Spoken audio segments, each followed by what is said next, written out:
broken. The best of 5, the opening cuts begin now. Cathedral of Eternal Night. Here we go. Oh, it's actually Jack this time. Oh, that's right. Oh, my goodness, I missed you so much. Aww. Starting, of course, I love you as well, but starting off here in the Cathedral, we're going to expect to see the same thing from both of his teams, likely. Big pull coming up here while the two healers get a bit of healing off, and they're going to run right upstairs, getting ready for the rest of the team to kill themselves off, and then they will res them upstairs. As you can see, JB already stealthing through here. Yeah, I like this, the healing that you're calling out that they were getting ahead of time off the meters that we were able to see off them. But anyway, both healers running ahead, making sure that they're going to be able to just get upstairs, get it off the mass res to be able to get in with the group. It's very easy, for example, to have the druid be able to just stealth and start running. With the paladin, you have to be able to do a little finessing.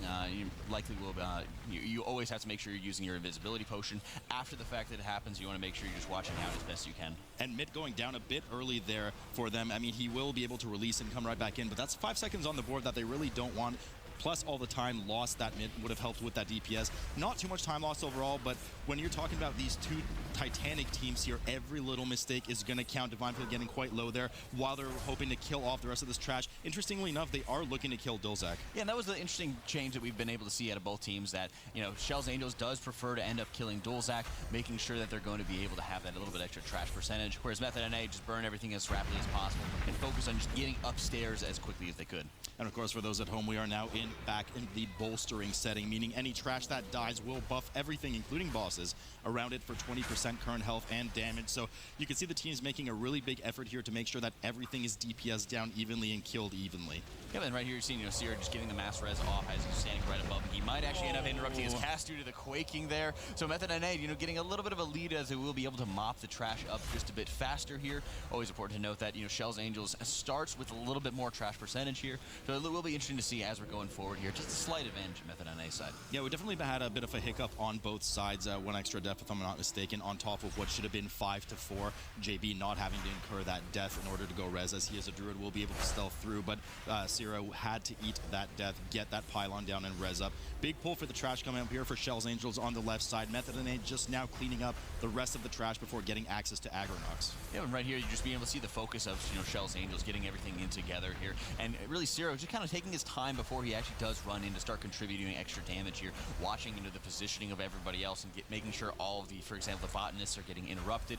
Always important to be watching out for those blistering rains here. And then previously we'd seen with Method we're watching out for those walkers, and they can get extremely high bolster stacks. I was actually just about to mention that walker is looking just a bit scary right now as they're starting to work on it. He was a bit too high health, getting an extra bolster stack there. Certainly don't want one of those stomps to get off. Grips it at the very last second, does well to displace it. That stomp plus those bolster stacks definitely would have led to a death, especially in this fortified setting. Yeah, it's something that they were really no stranger to already, as they had to encounter those walkers right after Agronox. But getting into the fight here, they are going to be moving on toward that middle garden area to allow all of the little flowers to start funneling in here. And from there, you're going to be watching as they try to get as much damage onto it, especially when they're a little bit, you know, have the advantage with the Warlock to be able to get all the dots up to it there and start cleaving immediately. Kjell's Angels branching out just a bit here on this boss, making sure to actually CC that smaller tree on the left side of the screen, not wanting to deal with it as the first of the flowers come into the boss. They do start to kind of round them up, slow them, stun them, and cleave them down. Well, if only your puns would branch out, Ted.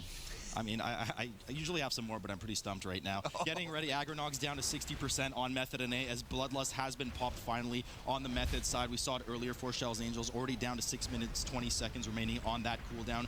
Both teams pretty close to each other right now. Kjell's Angels having the smaller advantage of trash, even though one of them is CC'd on the side, as they did opt to kill Dolzak earlier, giving them that slight lead, but also a slight decrease in time on the boss here. Yeah, interesting to see with Kjell's Angels taking care of this walker and having to, you know, focus on constantly displacing it. It'd be interesting to see how long they'll be able to keep it up, because again, they don't want to be bolstering the boss to this, so it just requires a lot more micromanagement that I think that they really want to have to deal with here. Succulent Lashers being well kept away from the tank as much as possible, as they do melee harder than the boss himself. So boss plus that with the toss up on the tank from the boss could be lethal, and have one of those perks proc early. Certainly something you don't want to have before getting into Thrashbite's room, where a lot of those imps are quite dangerous for the tank. You are seeing Hero going down with Sierra dropping incredibly low here. Like we were talking about with just the stomp coming out from the walker, with so much micromanagement required to actually deal with it. You are seeing a quick grip coming out onto it. They are able to get Hero back up and to be able to continue dealing with it, but that's no battle res they have available. So the mid also going down, so that battle res will also be burned on their side as well. They're trying to wait for him to be able to get back up here. This is scary. Agronox still has 19%, and that walker is already sub 10%, something like that, based on that health. If they buff the Agronox here, it's going to be absolutely lethal for them. A lot of damage coming out. They're going to need to babysit it for a while. Method finally downing Agronox, burning one more death here. here, and they will get ready to move over towards the second boss's room. Agronnox now at 4% for Kjell's Angels as they look to well-maintain, finish off that walker and Agronnox himself. Yeah, they actually did have a good move by mid to make sure he actually held off on accepting the battle res there, because they were close enough to be able to play it safely. I like being able to see them kind of skipping around to the side here to start moving through a lot of this trash. This was, I believe, on Method NA's side where they actually were struggling with some of those walkers before, so it looks like a little bit of an adjustment on their part. Make sure they're not even going to deal with those, and then just move on to those larger impacts and then going on to Thrashbite's room. This is still largely neck in neck, folks, but we do have the small differences that can lead to a big difference by the end of it. Only one death up for Kjell's Angels, and they don't have that battle res available as we go into this larger pull room. As we can see, Kjell's Angels pulling essentially everything that they can, doing a huge rip here, and they're really once again going to need to babysit here for the bolstering. We have those scavengers in there that have the higher health pool than the imps. Yeah, very important to watch out for, as we've seen in the past where Warlocks have been able to get the banishes, and you're seeing Marv do on the side of Method NA there,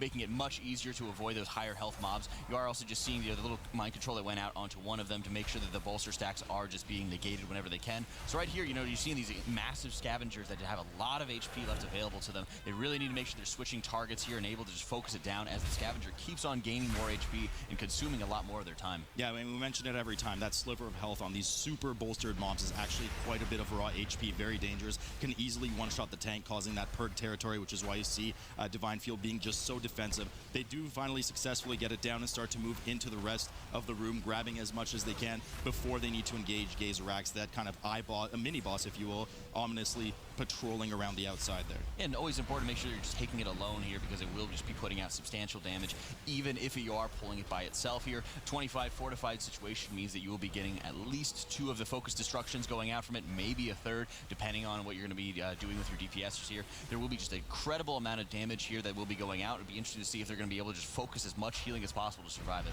And both teams just so neck and neck. Gazerax has pulled an eye for an eye between both teams as some of the extra trash is grouped up on top of Gazerax. 2 more scavengers, so just a bit more of a dangerous pull here for Kjell's. Method NA dealing solo with Gazerax, doing well to turn around for his AoE, and of course you don't want to get caught in that green swirly as the tank. It does a substantial amount of damage.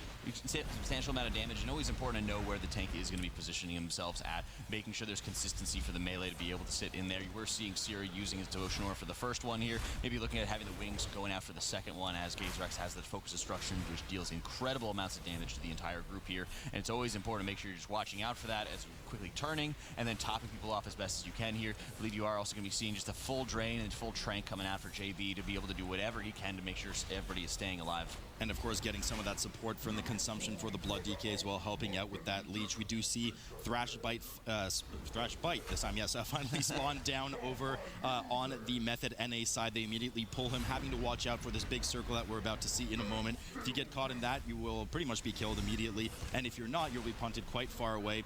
Moving out of that, just taking some of the residual damage, and of course, Jack, the main mechanic in this boss that we really have to focus on is that fixate. Yeah, and very important to make sure you're using any kind of immunities if you have them available, like Blessing of Protection as well. The difference for them is really that Sierra is going to be able to have Blessing of Protection you put onto another player, whereas JB unfortunately does not. So you're going to be having people just running into the bookcases every time on the side of Method NA, whereas you'll be able to see if Sierra actually has it available or if they want to actually end up using it to be able to deal with them, because the books aren't too bad, especially when you're able to instantly shut them down with a Solar Beam here, and seeing where you're going to be needing the Blessing of Protection coming up next. Yeah, Solar being quite advantageous in this situation for Kjell's Angels as they deal with that first bookshelf, making sure they get out of that swirly right after. 38% for Thrashbite on Method NA side, ahead just a bit. There's a 3% trash difference between the two teams, and of course we still have that one death. Battle reses will be coming up and recharging in about a minute here, 45 seconds or so. But the big pull after this boss is what we mentioned earlier. This is where we're going to hold our breath and see how well these two teams perform here with the bolstering, making sure that they're killing enough trash. Yeah, making sure that they're able to avoid any of the extra stacks that are coming out to them. And again, be interesting on the side of Kjell's Angels here, especially because they do not have that little bit extra, like banishes, for example, that Marvin will be able to have access to. Really looking for how they're going to be able to make up for this, because at this point, with how far they've gotten, all the trash going forward, they're basically going to be having to deal with, or they're going to have to be fighting other trash, like the Orb Caster, for example, which does give percent, which is also going to pull Enforcers, which do not, which will be forcing them just to take so much extra time if they miss out on any additional percentage here. We do see that Banish come down right away. Ursula's Vortex is down. Another Typhoon comes down from JB as they scramble to kill all of the remaining trash as evenly as possible. Don't want too many bolster stacks. Excellent job here by Method NA. They still have a bit of time to cleave down the remainder of them. These are quite large imps ships right now on the screen, filling up the entirety of the camera. They grip the low health one. They know they don't have any chance on the one right in front of the screen here, just too high health. Opting to finish that last one, getting them to about 85, 84%. If they manage to do it, should be enough, as they still have some of the scavengers downstairs. Should put them at the correct trash percentage. Shell's Angels here following suit and working what they can. Yeah, and by being able to pick up that last scavenger here, you are seeing the Bloodlust coming out on the side of Shell's Angels here, just like last time. But again, making sure they're able to focus these down, and even expending Bloodlust here at the expense of maybe only having it at the very, very end of the fight, depending on timing there. They're just trying to be able to get whatever they can to be able to take it down here. The scavengers do look like they got a couple bolster stacks, but not too many, and it's kind of a testament to Divine's ability to make sure he's keeping all those scavengers as far away as possible to try to outrange any of the bolster stacks. So really good job here by Shell's Angels, making sure they're getting really ahead on trash percent. Both teams just crushing it right there. The hardest pull of the dungeon for the trash. One of the hardest pulls, as another one is coming up here with Spider Queen Nalasha. They will be usually stealthing past the Enforcers and the Orb Weaver, but here Shell's Angels actually decides to pull it and cleave them all down. Method just dealing with the spiders outside of the area, after which I largely expect that they will invis pod past the two Enforcers, waiting to root the Orb Weaver and getting ready to pull Nalasha. Yeah, very important to know that the gates will actually not open until Nalasha goes down here, so there's a required mob that you have to be dealing with. Unfortunately, when you're pulling the Orb Casters, it's flanked by two Enforcers that do not give any additional percentage here. So at this point, they just have to be able to take it down, be able to get around, these other mobs. And we've seen it in the past with like Rogues, for example, being able to sap into a Shroud of Concealment for the group. But Method NA just having to use the invisibility potions to quickly just get into the corner here and start working on Nalasha. Yeah, a bit interesting, because Shell's Angels in the past has actually skipped this pack, so I'm curious what the reasoning is to needing to pull it. The Enforcers will be going down here momentarily. They are quite bolstered at the moment. Moving over to the side, you can see Divinefield playing just a bit more defensively, but it's going to cost them a lot of time. Nalasha's already a third through her health for Method and A side. Yeah, and this really shows, when Shell's Angels was taking those larger risks, they were executing quite a bit faster than Method NA. But in this rematch that we've been seeing here, Method NA is kind of sticking to their strat here, as you're seeing E-Man actually going into his Purgatory. Quite a bit of damage is going to be going out onto them. But Method NA has been sticking to their guns, and it's still been very successful for them.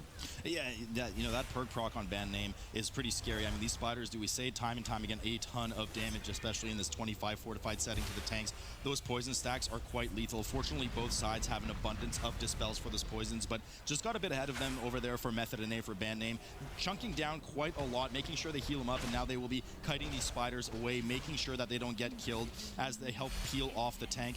Not enough. Actually, they might consider doing the wipe and release thing. Not sure if it's worth it for them. A few of the spiders are still at 60% HP with some bolster, though.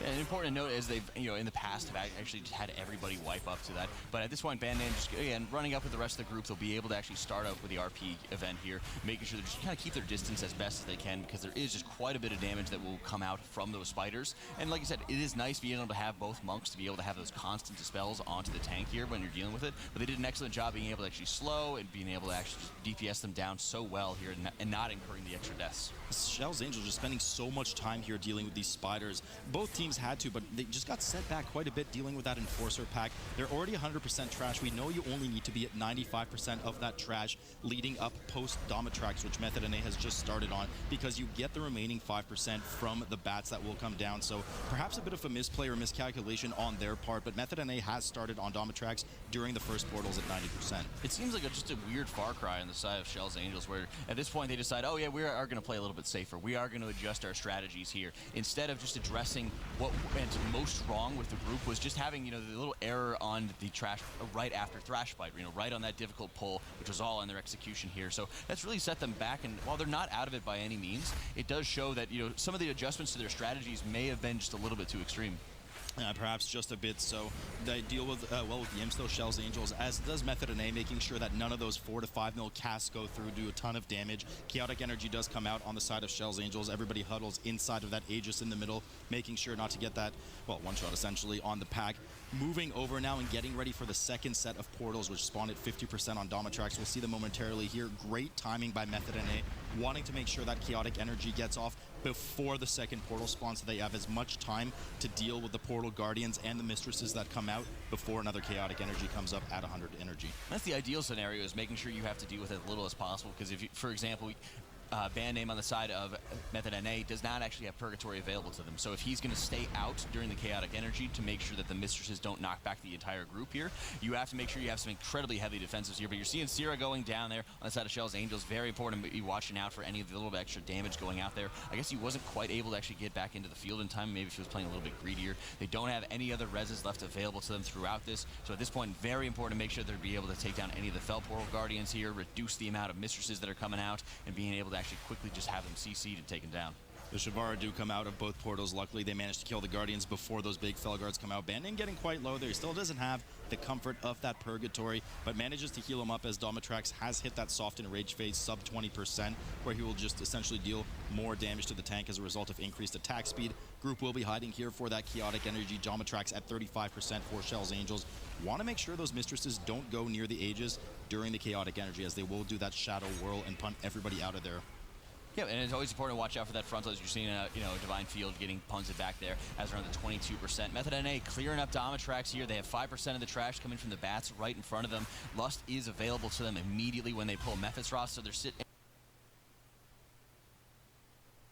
And with 2 battle res left available, they're looking incredibly powerful going into this. Oh, there was a punt there at the last second. Divine Field barely gets back into the Aegis as the Shavara that tread across the screen there actually punted all the players while the Chaotic Energy started. So fortunately, no deaths over for them. Method and A looking primed to take this right now. Still a bit left, but they have to kill these 4 Dreadwings, achieve their 100% trash easily here as they're about to fall, and then start on a non-tyrannical Mephistroth, which not the most dangerous boss in the world, and the real difficulty will come during the second phase. It was important to watch out for any of the shadows that we've seen. I think Method NA in particular actually let a number of different orbs through the last time we saw them in Cathedral there, which really prolonged the phase for them. And really their saving grace when we were in this exact matchup here on the 20, I believe it was on the 24 level, was the fact that they actually had poor trash percentage for Shell's Angels. Otherwise, they would have been able to pull ahead. It was a 23-24. We're just splitting hairs here, Jack, which I don't know nothing about. But Mephistroth in this first phase does start at, I believe, 60 energy, so you actually, or 50 energy, something like that. So you do actually have exactly 40 seconds before he transitions to the second phase. Perfect timing for Bloodlust, as we do see Method NA pop that. So we have about 15 seconds left before entering the second phase here for Method NA. We'll see band name E-Man, in this case, pick up the shield, make sure that he's protecting Illidan from all those purple balls. Shell's Angels just now getting started on Mephistroth. We're just at that phase now, Jack. We're going to have to hope, they're going to have to hope, rather, that Method has some kind of disaster happen in order for them to catch. Yeah, at this point, relying on band name as their goalie, they need to be able to make sure that they're focusing on that. Those little things that can actually prolong the phase by another 5 or 10 seconds per orb that actually ends up hitting Illidan can be such a pain, and also make it harder as the shadows of Mephistroth continue to spawn throughout the fight here. Very important to watch out for that, as Shell's Angels, again, does not have Bloodlust left available to them. We're seeing Method NA doing a great job being able to quickly DPS it down. And another small factor as well is the fact that there's only one range player on the side of Shell's Angels in Doru, where the second of the Demon Spikes can actually go and target anybody. Thankfully, for example, it's targeting the healer, so it's not going to displace, for example, any of the other melee here. But when you're having the rest of Druid and the Warlock on the side of Method NA, it makes it so much easier to predict where the pillars are going to go. Well defended there by band name, showing the spirit of the World Cup, if you will, as he makes sure none of those balls hit Illidan in the face. Mephistroth now at 48%. They should be easily able to clean it up in this phase, as he does start his energy count at 0 once he gets out of the second phase. So unless something goes horribly wrong, they should be able to finish off this game and take it 1-0. But Shell's Angels not giving up. They're certainly still holding their own in the second phase, doing well to protect Illidan here. We see some of that rogue immunity come in as the rogue ends up soaking some of the balls for them. Mephistroth does come back up, but 23% for Method right now. Yeah, 60% on the side of Shell's Angels, and again, another minute and a half or so before they end up getting Bloodlust available to them. Method NA looking so strong into this 15% remaining onto Mephistroth.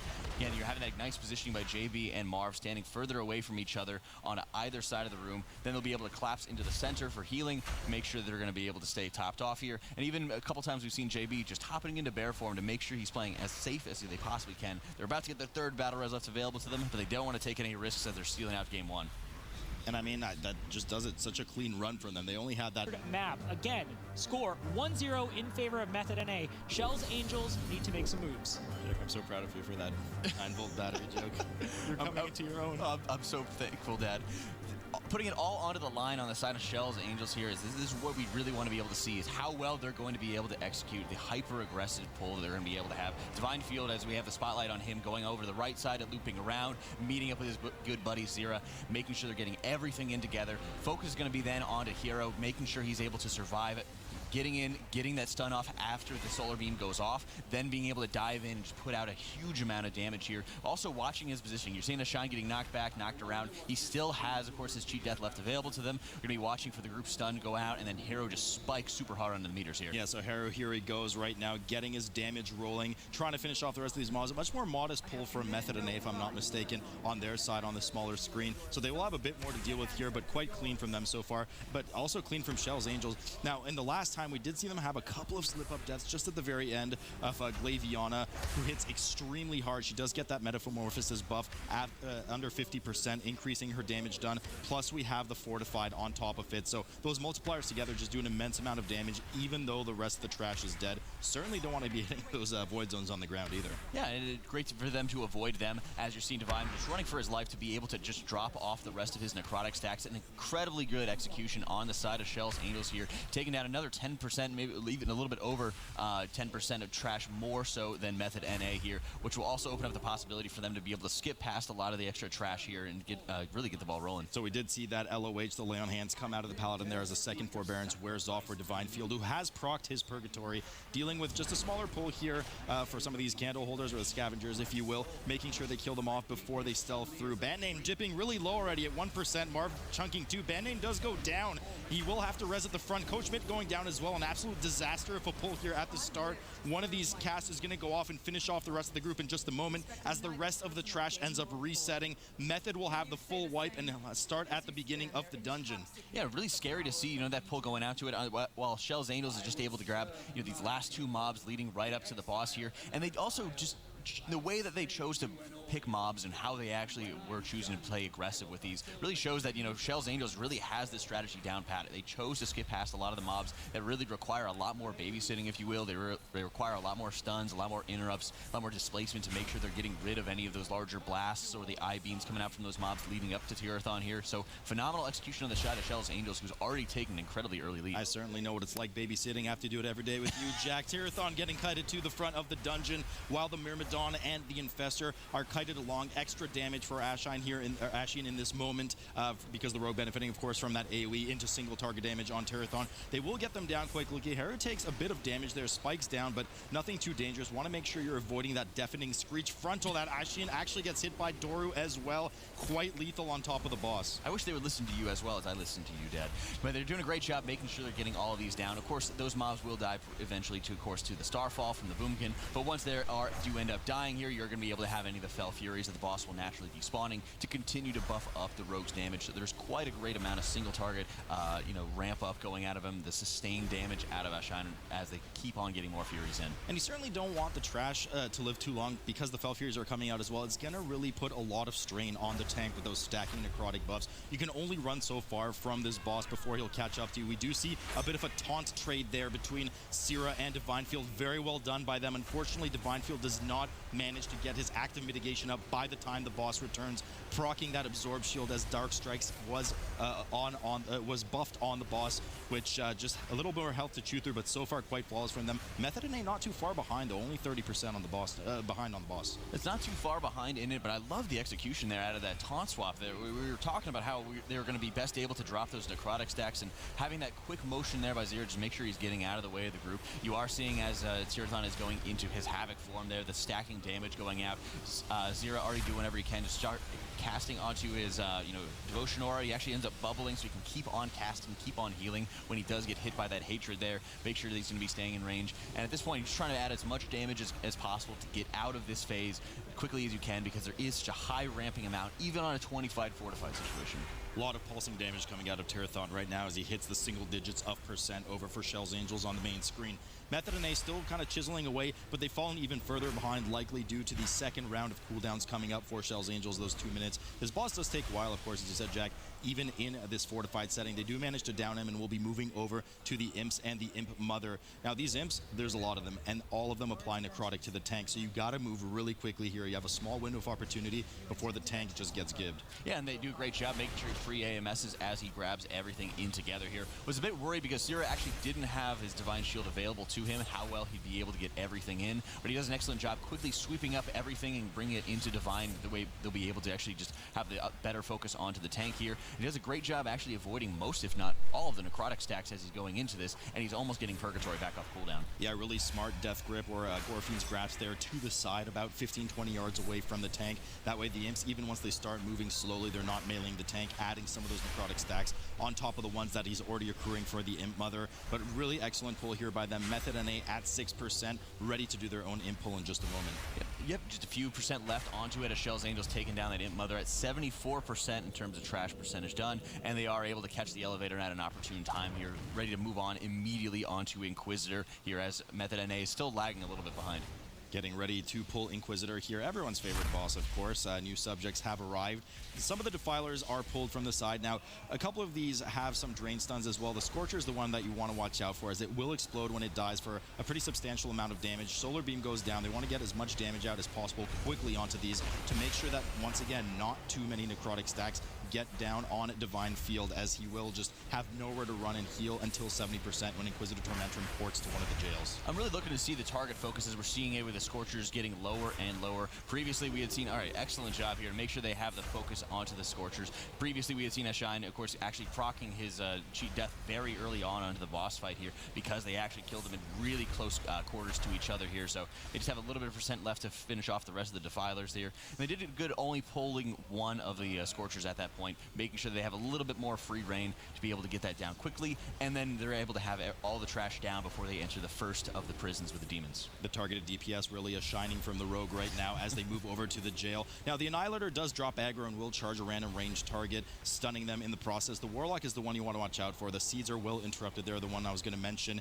as it will do just a lethal amount of damage to the group, wanting to group them up, get as much damage as possible, and you can see that Divine Field is kiting slowly away from the casters, because once they are interrupted and unable to spellcast, they will default to meleeing the tank. If he's out of range, they won't get any necrotic stacks, and everyone can continue happy. One Shadow Bolt does go off, chunks Divine Field just a bit, but he's only at 6 stacks right now, so it shouldn't be too dangerous. Yeah, at this point, he's easily able to kind of top himself off here. Sierra, unfortunately, just has to deal with a curse going out from the demon there as they're just moving on to, of course, the Old God pack, which is going to be on the other side of, you know, the little hole that they have to cross here. Always important to watch out for any of those tormenting orbs, because you have to be facing the orbs as they go out. Otherwise, you will be receiving a little bit of a disorient effect, which can just be a very big pain to deal with here. And of course, waiting for that teleport where the Tormentum will then go immune as he's breaking out the next set of prisoners. Excellent opportunity for the tanks to reset their necrotic during that port, as Tormentum does his own port for Method NA at that 70% phase, reaching that first kind of orc pack that we saw with the Annihilator on their side. Tormentum now at 33%,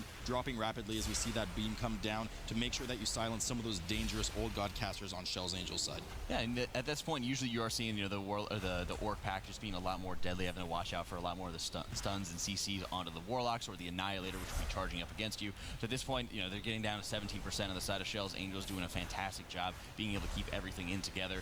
And also one of the focuses is because you have to constantly be facing any of the tormenting orbs, you are seeing, you know, Doru as well as the rest of the melee always trying to position themselves so they're facing into the middle of the room here and positioning themselves that way they'll be able to pull the first of the mini bosses guarding you know, the third and fourth boss. Really well done by them. Shell's Angel doing what they do best in this dungeon, absolutely destroying it. Method NA certainly holding their own as they're about to hit the second port, going over to that Old God area. Just a bit behind, of course, because of that wipe, but they're still keeping that gap the same size. They're not falling further and further behind. So at any moment, if Shell's Angel slips up, Method NA will be right on their tail to grab that. Beam comes down. Of course, there are 2 Scorchers and 2 Defilers in this pack. A lot of damage is going to be coming out here, Jack. Yep, they do a great, as you're able to see the target focus on the skull onto the Scorcher there, making sure they're getting it down immediately here. You might end up seeing if Sierra was play extremely safe, it probably shouldn't be too necessary to be able to use Devotion Aura if need be, if they're getting down close together here. We're just going to default and be holding it on, probably for Glazer if need be, as you're going to be able to deal with any of the extra explosions going out to this. And again, that's consistent kiting going out. He will be able to have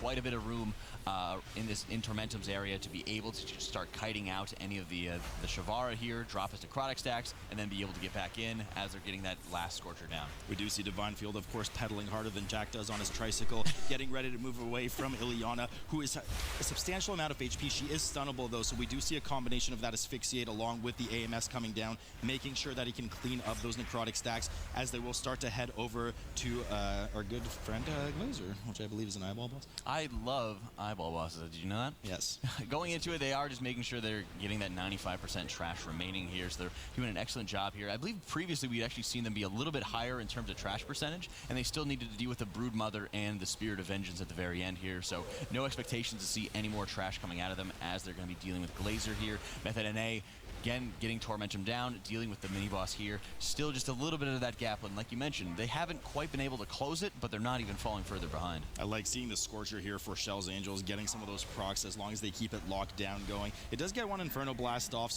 but it did seem intentional for them to drag it along, wanted to make sure that they get some of the Cephas procs and what have you. Likely will finish it off during this Energize phase where the bots will become 99% resistant to damage.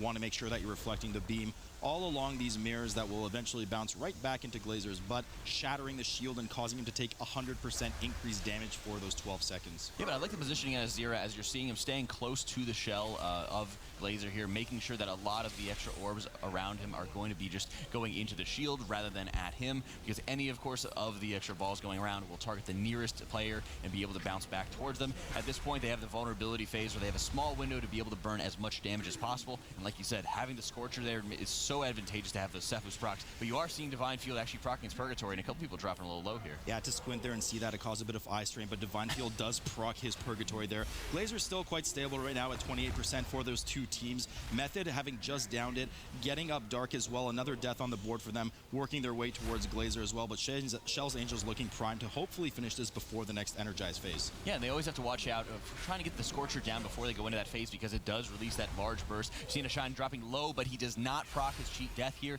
so important to get that get the boss down, or sorry, get the ad down quickly before you actually start another intermission phase. It looks like they'll be kind of close to hitting it here, because they do have a very limited window to be able to get it down quickly here, as they haven't been able to get all of those blue orbs into the boss quickly, but they do a great job actually being able to finish it off here and move on to Ash Golem. The eyeball boss does go down. Cordana's going to have to look in her contacts and get some extra bosses in here to make sure that they do what they can to stop this progressing Kjell's Angels as they run over to Ash Golem, our resident Molten Giant boss, who's currently encased in a tomb of ice. Yep, right here, and you're seeing Method NA hitting that transition point at 69% here. Very nice of them to be able to start moving the rest of these mirrors here, get the eyeballs redirected back into it, and it'll be able to see what they can do once they end up hitting that vulnerability phase here. But at this point, Kjell's Angels just looking to extend their lead, popping Bloodlust immediately on Ash Golem.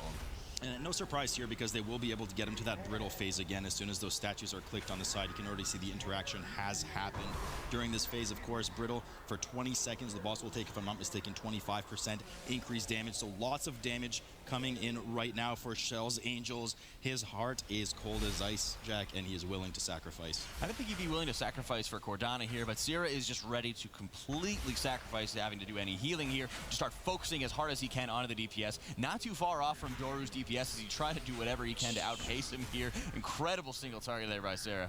Yikes, Arena from me right there. Huge amounts of damage as Sarah is now forced to resume some healing. We see some of the pre-AMS by Divine Field to pick up some of those molten slag on the ground. If those touch any of the fire elemental ads that will spawn, it will cause them to, of course, enrage and explode for a substantial amount of damage on the group. Great AMS there. He picks up the remainder of them, as many of them as he can. Of course, the Rogue has access to that, the Cloak of Shadows as well in order to clean some of those up. Very clean platform here and should be able to deal with it. Interesting. I think Hero actually just rolled right off the edge of there, so he actually does have his chilly debuff onto him, which substantially reduces the haste that he will be able to have access to. So thankfully they're not in the vulnerability phase when he gets that, but it looks like a little bit of a side misplay that's really going to reduce his damage here. Yeah, maybe he was just doing it for fun because they're just doing so well right now, but indeed he does finally fall off. They're about to enter the second brittle phase right now as Method NA is currently finishing up with theirs in just a moment. About halfway through, things will then heat up for them as the Molten Giant will break out of that ice. 15% on Ash Golem for Kjell's Angels, looking to finish off with this extra damage. Of course, it will freeze everything, all enemies in the room, including those small embers on the side.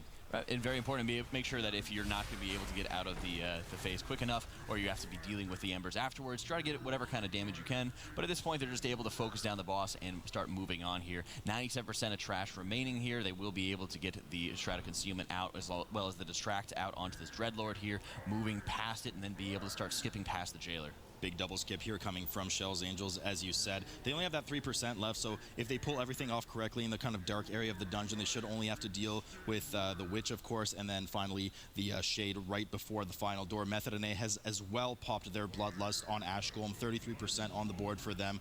Working to clean up some of those zones, but not as much as Kjell's Angels is, banking that they're not going to have too many of those Embers spawn. Fortunate spawn for them there as it spawns right under the boss, being able to be cleaved down. All of Kjell's Angels hurry down with their Avalanche Potions and do well to miss the elevator. Yeah, but they actually did end up hitting up against the elevator as it came upstairs, but if you're able to run against the elevator there, you are able to actually just go through the floor and then hit your Avalanche Potion once again. Like being able to see Doru grab, of course, the light there that they're going to be able to just toss again to the rest of the group here. You are seeing Harrow going down. I believe he's just running into that trash pad. They should be able to actually get the res out onto him, but you are seeing Doru also going down. He's dropping the pylon for himself. They will be able to start transporting the light just ahead of them and start throwing it just ahead that they'll be able to deal with, but it looks like he just didn't quite have the cooldown left or available to them on his invisibility potion. He kind of got burned there. Yeah, this cave certainly being an Arachnophobiac's nightmare as they kind of move around the side. They do have the light with them. They'll pop that mass res in just a moment. I think they didn't have to release. Yeah, we see them up there right now. They're running down with their invis. They'll join their teammates on the other side, preparing to pull the last 2 trash mobs of the dungeon. Of course, once those doors open, we'll likely see Syrah running over, starting the RP on Cordana while the rest of the group finishes up. Another death on Harrow, unfortunately. Not the cleanest we've seen them do this dark era, but they certainly have such a dominant lead right now that it should be all right. Method.NA needing to do a more traditional skip, but not as clean, not having access to that mass stealth on the rogue. Band name, as a result, needs to pull the Jailer to the side.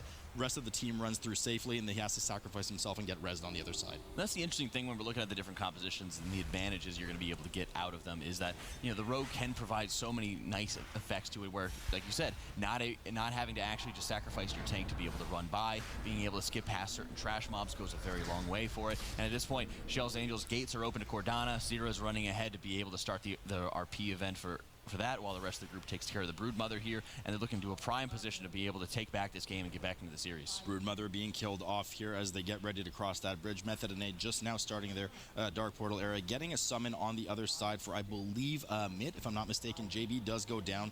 Hopefully they have the light that they're going to be able to toss over. JB will likely re-stealth and throw the light over if it's not already there. I don't see it on the screen right now. Kjell's Angels has Cordana primed and ready and are preparing to pull the final boss of the dungeon and to try and tie up the series. Yep, right now going into Cordana, important to make sure you're watching out for the light orb that's sitting right behind her on the boss. Important that they actually don't have anybody holding on to it at this point. You will be able to grab it and use your extra action button to throw it around.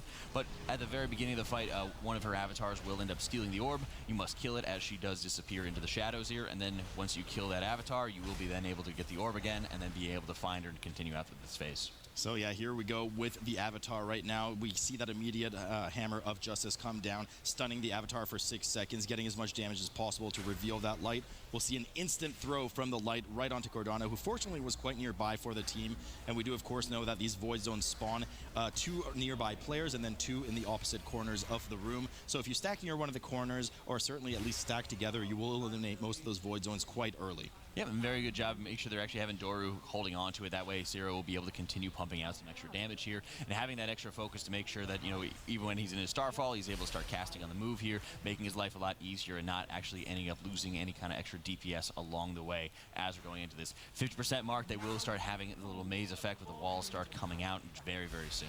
Dory, of course, keeping this platform cleaner than I do with my head jag, as is nicely quite safe. They move over to the corner, though. They're hoping to get those out of the way right before these walls spawn in just a moment here. But unfortunately, luck does not favor them. They're forced to the far side. They have to deal with this dodge first, which will allow those Void Zones to kind of grow, perhaps out of control. Now, they do grow to a maximum size of about 1/3 of the platform. Shouldn't affect the bottom right corner on the screen right now, which is the important corner where the boss is going to go and that second avatar will spawn. Yeah, at this point, they're able to just stay together as a group, make sure that they're going to be watching out for where the next maze is going to be spawning here, and they will actually be able to, you know, jump into this corner here where all the extra damage is. And if you're watching, the rest of the group is doing a great job actually edging through and making sure they're standing right outside of the shadow before they actually have to dive in, standing in the shadow as much as they actually have to and reducing the damage that they're going to be able to take. Then, as you're seeing Doru just kind of taking as much time as he needs to be able to take out the rest of the shadow. Shadow before, of course, he has to throw the orb onto the Avatar of Vengeance, reveal it, CC it, and then be able to go right back onto Cordana. Yeah, you definitely want to min-max standing on the edge here, especially when you have a lot of those Void Zones invading the area that you need to run to DPS Cordana. Quickly eliminated there as that Avatar of Vengeance just CC it. As soon as that CC comes up, as I said, Jack, the immunity bubble from Cordana fades, who is now at 9% for Kjell's Angels, and only 3 deaths on the board for them. So once again, I mean, they have epitomized the quality of this map and the quality of runs that they do, and they tie the series 1 apiece as Dungeon certainly going to set the tone, how these teams do with the trash. Upper Karazhan, Game 3, let's go. Jack, give me my book back. Thank you. We are now starting here on Upper Kara, so expecting to see a lot of kind of control undead and saves coming out of both teams. Likely a bit cleaner for Kjell's Angels as we immediately see that Shroud come up along with all of the speed from the team going right up the stairs. The Spirit at the top will likely be controlled by Divine Field as he'll drag it over towards the Golems. Yep, very important to watch out for as they're trying to get past the rest of these mobs. You know, like I said, having the control undeads, being able to grab everything in together goes a very long way here. As you're seeing JB just trying to move ahead from the rest of the group here. You're also going to see the Nullifier being pulled in, grabbing everything in together to be able to get into this room here. Always important to watch out for as you have to make sure the Nullifier, if you can, is going to be able to avoid actually hitting any of the DPS, or sorry, the tanks or the healers. That way the DPS are just getting the sizable buff. We already see the Forbearance come down on Ashine as he procs his cheat death, immediate lay on hands, I would assume, from the healer there. Sierra, of course, pops his own bubble just to make sure to stay alive, so double Forbearance on the board for Kjell's Angels. Method with a pretty sizable pull. Bandname getting quite low as he kind of kites the rest of them out. Huge disaster here for the side of Kjell's Angels. Doru and Ashine both go down. They use their battle res, immediately go down again. They're not getting the interrupts on these arcane barrages, just so much damage coming out. Heru goes down as well, and they're gonna need to hope to stay alive here because they have to res everybody upstairs. They already used their Shroud. They did already use their Shroud here, but it's crazy with the Nullifier here. They need to be able to get far enough away that way the pylon will actually res them far away enough to be able to get the res off, not pull the Nullifier in the process here. NA showing a much cleaner pull here, although they did need to actually mass res a couple of players here, believing just both the monks who would actually use the paralysis onto those spirits here, but they're really looking to be in a good position going on to Curator. Yeah, I mean, any advantage Method NA had, Kjell's Angels had by having the clean skip with Rogue has certainly been overcome and beyond at this point. Method NA has now started on Curator, the first boss of the dungeon here, making sure that they stack together to bait the electric zones rather, and of course the volatile energies coming out. As soon as they come out, those will be baited to jump to players, easily allowing the 2 monks to cleave it down. Yeah, and I like the positioning here at having everybody else more or less stacked together here. It is important to watch out for the quaking that's going to be going out, but at the same time, looking at the different positioning for, of course, any of the electric shocks coming out, you want to make sure that as best as you can, you're kind of building a pocket for the rest of your melee to be able to DPS into, because there can be some situations where you're having, the Evocate dropping lightning strikes just before it goes out, which can potentially block out some of your melee here. So Bandname doing an excellent job building a position from which the melee will be able to consistently strike. Yeah, so I mean, just kind of a disaster scenario here for Kjell's Angels. This is one of those 2 really dangerous trash pulls in this dungeon, certainly more than one pack that we were talking about in this fortified setting. Just didn't work out for them in the end. They do move the mob out there, still need to deal with that Nullifier, and I believe some of the Golems and some of the sentries did leak and did not get killed. So, I mean, there should be at about 40% trash. You can see they're missing that 13%. Bloodlust now coming out for the Method NA side as that first evocation, 100% increased damage taken for 20-second phase starts for them. That's right. It just shows the monk burst damage that they can be pumping out during that period of time here. Doing a fantastic job. They have about 15 seconds left onto Bloodlust. That way, actually 25 seconds left onto Bloodlust here, where they'll be able to actually pump out a bunch of extra damage here. Getting out of that Evocate phase, they're at 22% here with a little bit of time left onto Bloodlust to be able to continue to burn down this boss here. Phenomenal focus damage and just huge damage coming out of both monks. Actually, mid not too far off from Dark. Yeah, I mean, huge damage coming in. They're going to start slowly dragging the boss towards the exit. Always love to see these from the teams. Really been maxing all that movement. Of course, you have some not as mobile classes in that Blood DK as you would otherwise have, unless they have that Sky Step potion available to them, which certainly they won't use just to exit this room. Curious to see how they're going to handle the trash coming up before Shade of Medivh. We have seen 2 different strats where you pull a bunch of it together with the bats and cleave it down on top of that Fell Mage, or you just kind of ignore it, move past it, and then drop some CC on the Fellord there. But Bandname getting quite low here. A couple of scary spikes there just just for a moment, he certainly has at least 10 stacks of that necrotic, making it a fair bit difficult, giving a fair bit of difficulty to heal him. Yeah, at this point, JB is just trying to contribute a huge amount of damage here, but at this point he is just kind of trying to transition back into getting everybody topped off. And that's the risk that you have to be able to run, is knowing how much damage is going out onto the rest of the group here, when you need to actually drop more healing onto mid and to dark here. And at that point, he was very low onto mana there, so at this point he's just doing as much damage as possible, pushing them out of that phase there, and making sure he's able to get back into it. So we do see the bats pulled on top of the Fel Mage here, making sure to soak those orbs. We see Band Name move right in. Those do have to be soaked until they fully dissipate, otherwise they explode for a lethal amount of damage on the group. Not too dangerous to just sit in them here, as most of the bats have been taunted and pulled down, so the tank doesn't have too much threat, too much to worry about there. Pyromancer gets a Fel Fireball off on Band Name, chunking him for about 50% HP there. Nothing he can't handle as they fight to kill the rest of the bats here before too many necrotic stacks accrue.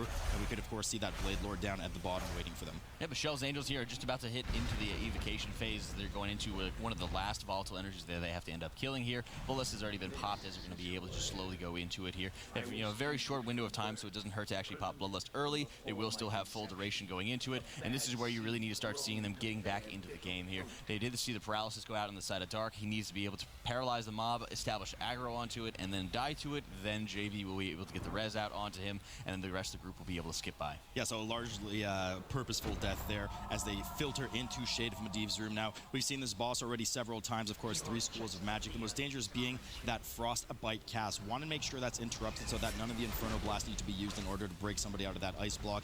And anytime you can avoid any of those Inferno Blasts with a blink or, of course, a disengage, what have you, it's best to do so because it just does a ton of dot damage. And it really shows how well these classes are suited for a boss like Medivh here, because everybody will be able to have the rolls to be able to get out. Or as you see the Transcendence coming out on the side of Dark there. He first puts his Transcendence in melee to start the fight, then he ends up placing ends up teleporting while placing a new Transcendence point out there when he dodges the other Flame Bolt there. So great control there, and it puts so much less stress on the healer in the process. And you can see just how well coordinated they are as they start this Guardian's Image phase. Mid went to one area. We had Band Name and, of course, Dark go to the other area, getting ready to DPS these right as they spawn, which is why you're seeing 2 Guardian's Images die at the same time.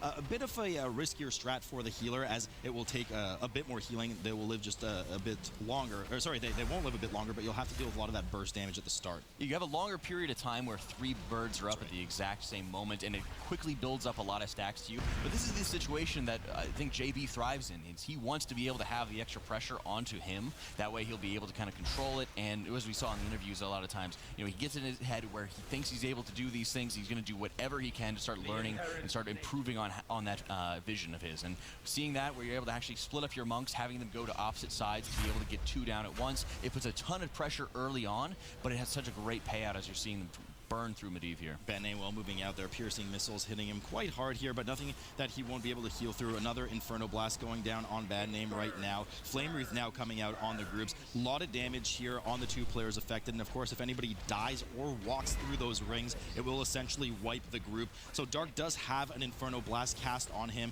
manages to heal through it. No problem for JB to heal through this damage right now. Yeah, and JB's doing an excellent job making sure he's just trying to stay on top of, both Dark and himself and be able to watch out for it. He never even had to really switch into bear form and to be able to actually continue healing himself. He was just able to straight up heal right through it and doing an excellent job kind of pacing themselves through their defensive cooldowns. As you were seeing, Karma was coming up on the side of Dark at the very end of the Flame Wreath duration. Now they're going to be into that Ceaseless Winter, and they're getting the boss down without a hitch. And of course, you see the players jumping up and down here, not out of glee, but rather because the Ceaseless Winter will do increasing damage per stack the longer you stand still. Not the caster's favorite phase to deal with, but they fortunately don't have to deal with it for too long as they kind of jump down the rabbit hole here. Yeah, but you're seeing, Kjell's Angels, in opposition really to Method NA strategy, they are taking on the Guardian's Images 1 by 1 here, so it will take them a bit longer, but it is a bit safer from the healer side here. And many times, with a Paladin, you can be a little bit conflicted where Virtue is, many times taken for most dungeons in most situations here, and having to balance and choose between taking Faith in this dungeon versus Virtue to have a little bit better healing for Flame Wreath and more consistent healing for the Guardian's Image phase, depending on what you want to go after. But unfortunately, it does put more pressure on your group to be able to be a little bit more focused onto the Guardian's images. And it's really nice to see the Resto Druid, JB's favorite, popped out here. Some Druid representation, Jack. You know, I've had a lot of, I have a Druid friend as well. Unfortunately, he lost his ID. Now we just call him Drew. But as they move on here, getting ready to move towards the Mana Devourer boss. Now, a lot of danger on this boss, and they don't have the advantage of a second immunity that you'd rather usually find in a Holy Paladin or Rogue in this case. So they only have that one immunity, AMS, on the Mana Devourer. Once they pull him into the corner, they will only be able to do one round of soaks with the Blood DK. After that, people will need to try and help out with some CDs and drop those stacks off.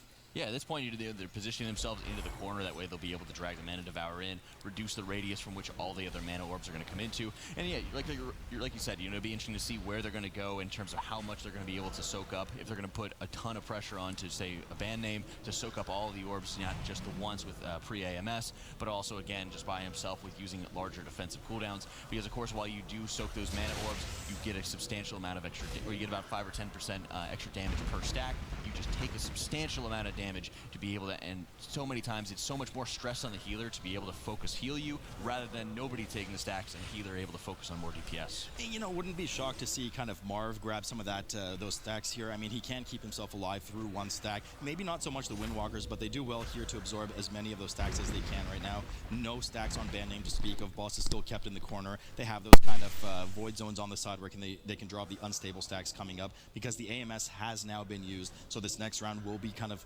needed to be helped by the rest of the group, or perhaps mass CDs from band name without that pre-immune, and then he'll need to start dumping some of those off. Yeah, interesting to see. He is picking up a huge amount of stacks here in the middle of the room here, trying to do whatever he can. He hasn't taken he has taken a ton of stacks here. 7 stacks. He's trying to remove them as quickly as he can here. Probably will be seeing Purgatory popping up very soon here. 2 stacks left remaining here, fighting against not only the Necrotic, but also just all the extra damage he has to take. Not actually ending up popping Purgatory, just an excellent job being able to sustain himself there. And while there is going to be high energy onto the boss right now, by the time they get to the next spew of mana orbs and things like that, they should be fine just to be able to get the AMS back, be able to soak a couple of them as you're seeing Dark helping out band name in the process, just to be able to make sure that the boss is not going to explode. Not as many as you think. The AMS is actually usually off by about 3 seconds or so. It's just barely shy of 30 seconds, so it's orb spawning, which is why you see another 7 stacks on band name right now. Dark does go down. Band name does proc that perk. Fortunately, it was a low enough percent on the boss that they didn't have a disastrous wipe. They finally down the boss. They will be able to res at this new checkpoint as soon as we see them grow in size. Here we go. And now the next dangerous pull, the smaller Mana Devourers. There's 15 of these in the room. Oftentimes you'll see everybody group them up. Band name will hopefully pre-pop AMS if it's available to him. Didn't see if he used it that second time there, and we'll start cutting these down to Hall. Not only is it tough for the tank to stay alive here, but everybody needs to make sure they chip in on those orb soaks. Yeah, very important to see. Like you said, he did actually hold on to the AMS, I believe, there. That way he'd be able to have it early on for the pull. So great presence of mind by band name to make sure that he was able to watch out for that. As you're seeing all those other mana orbs kind of spewing out here, it looks like they're just going to fight up against it and get burned by it, right? As you're seeing all those orbs coming out, you ideally want to be able to actually just kite them away from these orbs, because when the orbs actually do end up hitting up against the Mana Devourers, they will be detonating for a substantial amount of damage here, and they keep on releasing and just piling on the deaths. Yeah, they just kept trying to get those mobs down, which were already sub 15, sub 10%, and that's a big Oofington bear from me, dog, as they end up wiping completely. And I think they killed some of the mana worms off, if I'm not mistaken. Perhaps not, but there were certainly enough of them alive that they're going to have to do another repeat for that, as you can see them running around the side now, taking it a bit slower, because of course they used most of their CDs on that. It's very surprising to me as well, because one of the most simple solutions to be able to deal with this is just start kiting down the hallway and not having to worry about all of the extra orbs coming out. It is such a pain to be able to soak all of these and put more pressure on the healer to be able to heal all of them up. And while they can get that damage buff coming in from it, it's so much easier just to be able to kite these around and just take Sacrilege and just start gunning it down the hallway. It's not even about getting that damage buff from them, because you can do that. They didn't concentrate them down the hallway because of the time lost for travel. They thought that, hey, we can blow these up before it gets too out of hand. 2 more deaths on the board as Coach Mitt goes down twice. Dark goes down as well. That's another 3 on the board as they struggle to finish these Mana Devourers off. More balls are shooting out from the Mana Devourers. Everybody's struggling to pick up what they can. Dark goes down again at 20. It'd be interesting to see what Kjell's Angels is going to be doing here, because, again, They still have quite a few deaths going onto the board here. As you're seeing, they do have the 10 to Method's 20, so they still have some deaths that they have to accrue for. But if they're able to play this more cleanly, if they're going to get everything in together in one big pull, this is going to be the area that Kjell's Angels could really use to get back into this. This is where the big turnaround can happen. If they pull this Mana Devourer pack off, they are well ahead of Method NA, as Method NA is just now cleaning the remaining half of the Mana Devourers on the side quite well this time, but there is a 10 death difference between them. 50 seconds, a huge amount of time for these caliber of teams. Everything's brought together, AoE gripped immediately. We're going to see if they start kiting or not. Yeah, at this point, it looks like, again, executing the similar strategy of just trying to make sure they're getting away, but they do start the kite a little bit on the later side, so there will be a little bit of damage coming out of here from the orbs that they are going to collide with. Sira, Ashe, and Doru going down here. They do still keep up Heru, as he was able to just get out of a lot of it, but again, going down once again, you are seeing just so much damage going out from a lot of these mobs, and they're not going to kill any of them.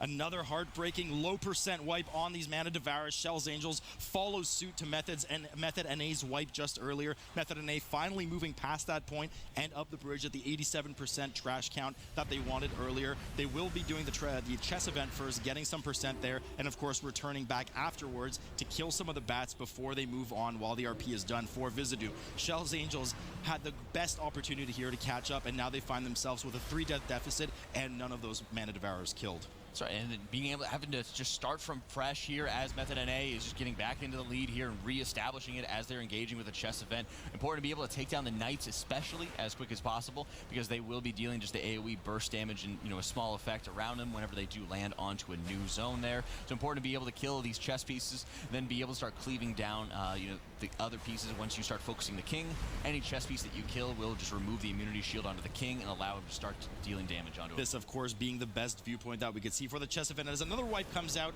for Kjell's Angels completely. I don't even know if they pulled all of the Mana Worms there. I think that was just a wipe on some of them, but another full wipe, 5 deaths on the board for Kjell's Angels. Method NA still working on this chess event.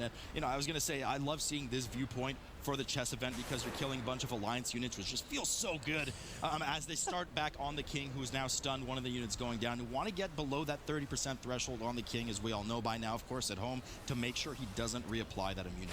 Kjell's Angels, again, trying to do the same pull that has been wiping them twice now at this point. They want to be able to do whatever they can to kind of get back into this, and it looks like it's just going to be able to follow Sloot in the same situation where they need to start kiting again. They're taking a bunch of damage from all the orbs that are colliding in with it. If they're going to be able to get some really good distance, as Divine is just trying to book it as fast as he can here, looks like they will be able to take this down now. Absolutely correct, Jack, as they move through that hall. I mean, both of these teams just struggled so much with that pull. Method NA finally downing the chess event. You can see JB moving forward, getting ready to trigger the RP in order to spawn open the door rather towards Viz'aduum. The rest of the team will kind of backpedal here and grab some more of these bats, making sure they kill them by the time around the RP finishes. Yeah, at this point they're just grabbing the 3 bats left remaining to them. Just have to watch out for the Felled Rest that will be going out there. And at this point they're not really wasting too much time having to backtrack because the RP event does take such a while for them. So you are seeing, of course, the Strata Concealment going up. They will be able to start skipping on past, of course, the Fell Mage is going to be going out over there, and they will just be able to start moving on to the chess event. But Kjell's Angels, I mean, we've seen wipes in the past on Viz'aduum at the last second and the last platform having all the mobs stacking up necrotic, but they're really going to be able to need something big to be able to get back into this. And Heru, of course, does go down. They'll have to have another res for Kjell's Angels, after which they're going to do the chess event and as well have to jacktrack just a bit as they pull some of those bats down from the sky. The same 3 bats as before. Method NA moving forward. The door is now open for Viz'aduum, the final boss of the dungeon. They'll waste no time getting right on him. At this point, they want to just keep their eye on Viz'aduum. He does have 3 that they need to be able to watch out for. Important to watch out for not only, the I-beam coming out from his Disintegrate, the Burning Blast can be interrupted and provide a nice Sephuz proc available to them. But then they finally will be able to have, I believe it's the Shadow Orbs, I believe it's the Chaotic, not the Chaotic Energy, but it's the Shadow Orbs coming out that will put a nasty debuff onto 1 target on the first platform here, 2 onto the next, and 3 in the final platform. Important to make sure you get the Dispel off when the target is standing still, and dodging the orbs, as hitting them will deal a substantial amount of damage to you, as well as an AoE effect to anybody nearby. So 66% is what we're looking at here for Method NA to reach. before Viz'aduum will fly off to his first platform, as Jack mentioned. Now, those swirlies, even though there's a lot of them, you usually look at these effects when there's so many, you're like, they won't hit me that hard, but they actually do a pretty large amount of damage. Want to make sure you're avoiding all of those. Well interrupted there. Want to make sure you don't stack too many dots on band name as they all rush upstairs in the portal. Fortunately, they have access to quite a lot of mobility within this group, of course, outside of band name, so they'll be able to quickly cross this ship over to Viz'aduum on the other side. At this point, they have to watch out for the disintegrate beams that are going to be coming out, usually leaning towards the left or right side in turn. By the time that you are actually reaching the center of his platform, right on top of him, he will break out of the disintegrate cast, so it's important to run up as quickly as you can, dodging those beams while dodging any of the little electrical fields that line up on the sides of his runway there, and being able to immediately get back onto him and start the second phase. So 47% already, they're still holding on to that Bloodlust. Want to make sure they don't take any chances with that third phase, the second ship that Viz'aduum will go up to in 7% for now. Kjell's Angels finally finishing, of course, with their event as well, starting that RP and backtracking, but JB does go down. They do have access to a battle res. Coach Mitt goes down as well. They have 2 reses available here that they can get up, waiting until that last second before the beam goes out, and they still have a few more percent to go before they go over, but that's it for battle reses for about 30 seconds. Yeah, at this point, it hasn't been too big of a disaster for them because, like you said, they did have 2 that they banked the entire time. By playing more clean and early on in the instance and not wasting those battle reses early on, being able to hold on to them there has been such a nice utility for them to be able to get back into this and not actually end up having a wipe. They will have Lust be able to be used once they have to deal with all these sentries and get them nuked down immediately here, because they can stack up Necrotic extremely rapidly. And Bandane does not have access to that perk either. Bloodlust comes down immediately, wanting to make sure you slow and kite those ads as much as possible. You can already see he goes to the extreme edges of that ship, making sure that they interrupts that stabilized rift at the last second. Now, this phase, they're already halfway through it because you just have the luxury of waiting for the boss to just sit there and cast huge amounts of damage coming out of the group as Viz'aduum drops to 4% health. And despite that small scare, they will be able to clutch this dungeon and take a lead 2-1 in the series. But we'll have to see as we're about to get right into this dungeon. All right, Court of Stars. If Method NA wins, they are the Grand Finals champions. So putting it all on the line here, and like you mentioned, I really like being able to see Court of Stars being in Kjell's Angels' favor, having it in their wheelhouse. And we've just seen Sierra just putting out such a great performance here, and, I gotta have love for my other Preach buddy. Yeah, I know, I hear you. The reason I really like coming to Court of Stars is because they have this romantic boat ride, and I just dream of it every night, Jack, that you and I will one day ride that gondola together again. But let's talk about the dungeon most importantly here. As they do prepare, we're gonna see likely that the CC come up on that very first mob. A lot of wasted time. Similar to what we've seen with the other Court of Stars, a huge kind of stealth coming through and then a massive pull right in front of Patrol Captain. Very important to always make sure you're waiting for the road to be able to get the sap off. I believe Sierra is just going to be running with the displacement, make sure that he's able to get a little bit of an AoE silence, AoE interrupt there, make sure that he's going to be able to just help out a little bit more on top of the impacts. And one of the biggest points we always want to be watching out for is those double Inquisitor packs on the teaming that we'll be dealing with here, because while the bosses have been deadly, and for a lot of these teams they have been very well handled in general, the double Inquisitor packs that we've had to deal with each time have just proven so lethal in many situations here. It's always something they got to watch out for. Lethal indeed. We see the stealth starting out of Method NA already as JB is moving upstairs to kind of prepare, as he can himself stealth, prepare for a likely very large pull coming out of them. Kjell's Angels all grouping up together, getting ready to move across the bridge as we've seen before with that rogue stealth, and then doing just a really meaty Gorfiend's Grasp right into the middle of the area, getting a lot of damage. Huge pull here coming out of Method NA with that harbor now. Yeah, very interesting to see the timing that they're going to be having on it, because it will slightly delay their Bloodlust otherwise. Opposed to Kjell's Angels, which is moving right on to Patrol Captain Gerdo here, going to be making sure they're getting that Lust off as quickly as they possibly can here. Big focus on them to be making sure they're getting that trash percent early for Method NA, but it is interesting to be able to see if that will be the best decision, because we've seen on the side of Kjell's Angels where they made the same harbor pull plus one of the mini bosses later on. Yeah, and want to remind those at home, where once again in that necrotic state, you could see Band Name getting not a lot of healing, rather having a lot of difficulty getting that health pool up because of the mass amount of necrotic stacks. Nonetheless, they do manage to down the rest of the trash there. Heru over on Kjell's Angels side did dip low there for a second. We saw that lay on hands come out of Sierra just earlier, so they won't have that available to them for a fair few minutes now. Kjell's Angels moving into the area where Patrol Captain, well, kind of patrols, spoiler, and will be shutting off some of those towers, expecting to see from them a lot of pulled trash on top of this boss just a bit later on. Yeah, we've seen, bringing in, for example, any of the little worm packs with the guard and stuff like that onto the sides there, making sure they're getting that extra kind of cleave damage out onto it. At this point, so much focus onto the single target damage right before the arcane lockdown comes in. Sierra doing a great job making sure to step out of melee to avoid any of the little laser beams coming out here. He freedoms, of course, the rogue, and he just probably puts the dispel out onto the monk here, allowing, of course, the druid just to shapeshift as Sierra gets out of melee and just does the regular jumps onto his own. There should be no problem for them to handle that. 17 seconds left on the Bloodlust over on Kjell's Angels. Method and A just now cleaning up the rest of the trash as they themselves move into Patrol Captain's room. Now, Method and A being a bit slower to access the boss here for a good reason. Of course, they are 17% ahead on trash, soon to be slightly more as they're finishing the last two of these mobs in this teaming environment. Teaming, of course, meaning there's more trash available in the dungeon, but you also need to kill more of the trash to obtain your 100%. Yeah, and they do a great job making sure they're kind of mixing in any little extra mana worm pulls once Divine's able to actually drop his necrotic stacks, pull more mobs, being able to actually get a couple of stacks here and then steadily kiting away from him, doing an excellent job there. You're also seeing Zero popping his Devotion Aura during the last arcane lockdown there, help reduce the damage not only the entire group is taking, but also help, normalize the damage Divine Field is taking, so that way he's making it a little bit easier to actually, get all the mobs in together, even when he's just trying to drop those necrotic stacks and dropping incredibly low in the process. Yeah, but they just do this so well. We've seen them do it before. All of those worms go down. Safety for Divine Field as well. Patrol Captain, for those at home, will die at 25% as every team has access to the flask in the middle of the room. Of course, all other elements for classes and professions have been disabled in this dungeon for integrity and RNG purposes. So Patrol Captain going down here for Kjell's Angels, after which we'll expect Sierra, of course, to do that run up, start the event, and the rest of the team will use the old backdoor strat.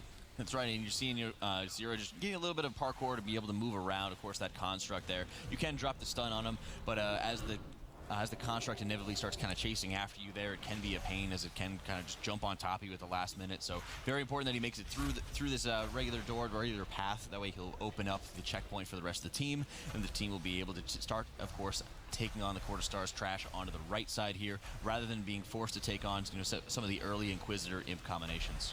Sarah just barely misses that perfect jump between the stairwell, wastes a second there, but maybe half a second, but almost so perfect there as he does dive through. Finally starts the event, will get himself killed on purpose so that he can spawn at near that back door where the rest of the team is waiting for him. Easy checkpoint there for them. Patrol Captain at 40% for Method and A side.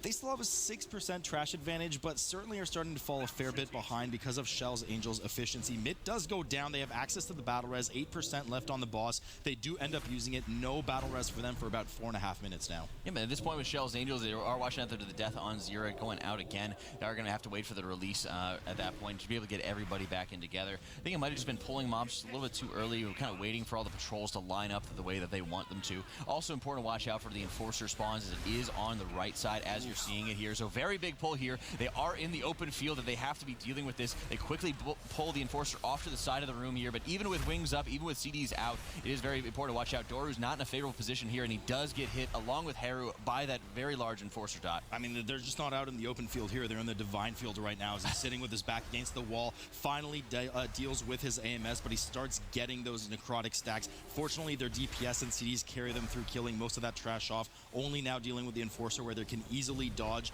and LOS line of sight around the corner, making sure that fell detonation, will not do as much damage to the group. So really well done here by them. Not too many resources used in terms of battle res or deaths, of course, occurring an extra 5 seconds on the board. Method and A has finished off Patrol Captain, and you can already see JB stealthing through. Yep, he's stealthing through, and of course just being able to get all the way around. That way he'll be able to go into his travel form here, quickly get around the rest of the group. Unfortunately not able to cross across the bridge there because the constructs will be able to see through stealth, but he quickly rejoins the rest of his team, and that way they'll be able to get back into it. Amakutya, the first of the mini bosses spawning on the side of Kjell's Angels here, that they are pulling along with the Mistress. I don't want no trouble, bro, please. Amakutya getting moved over. Puns. Oof.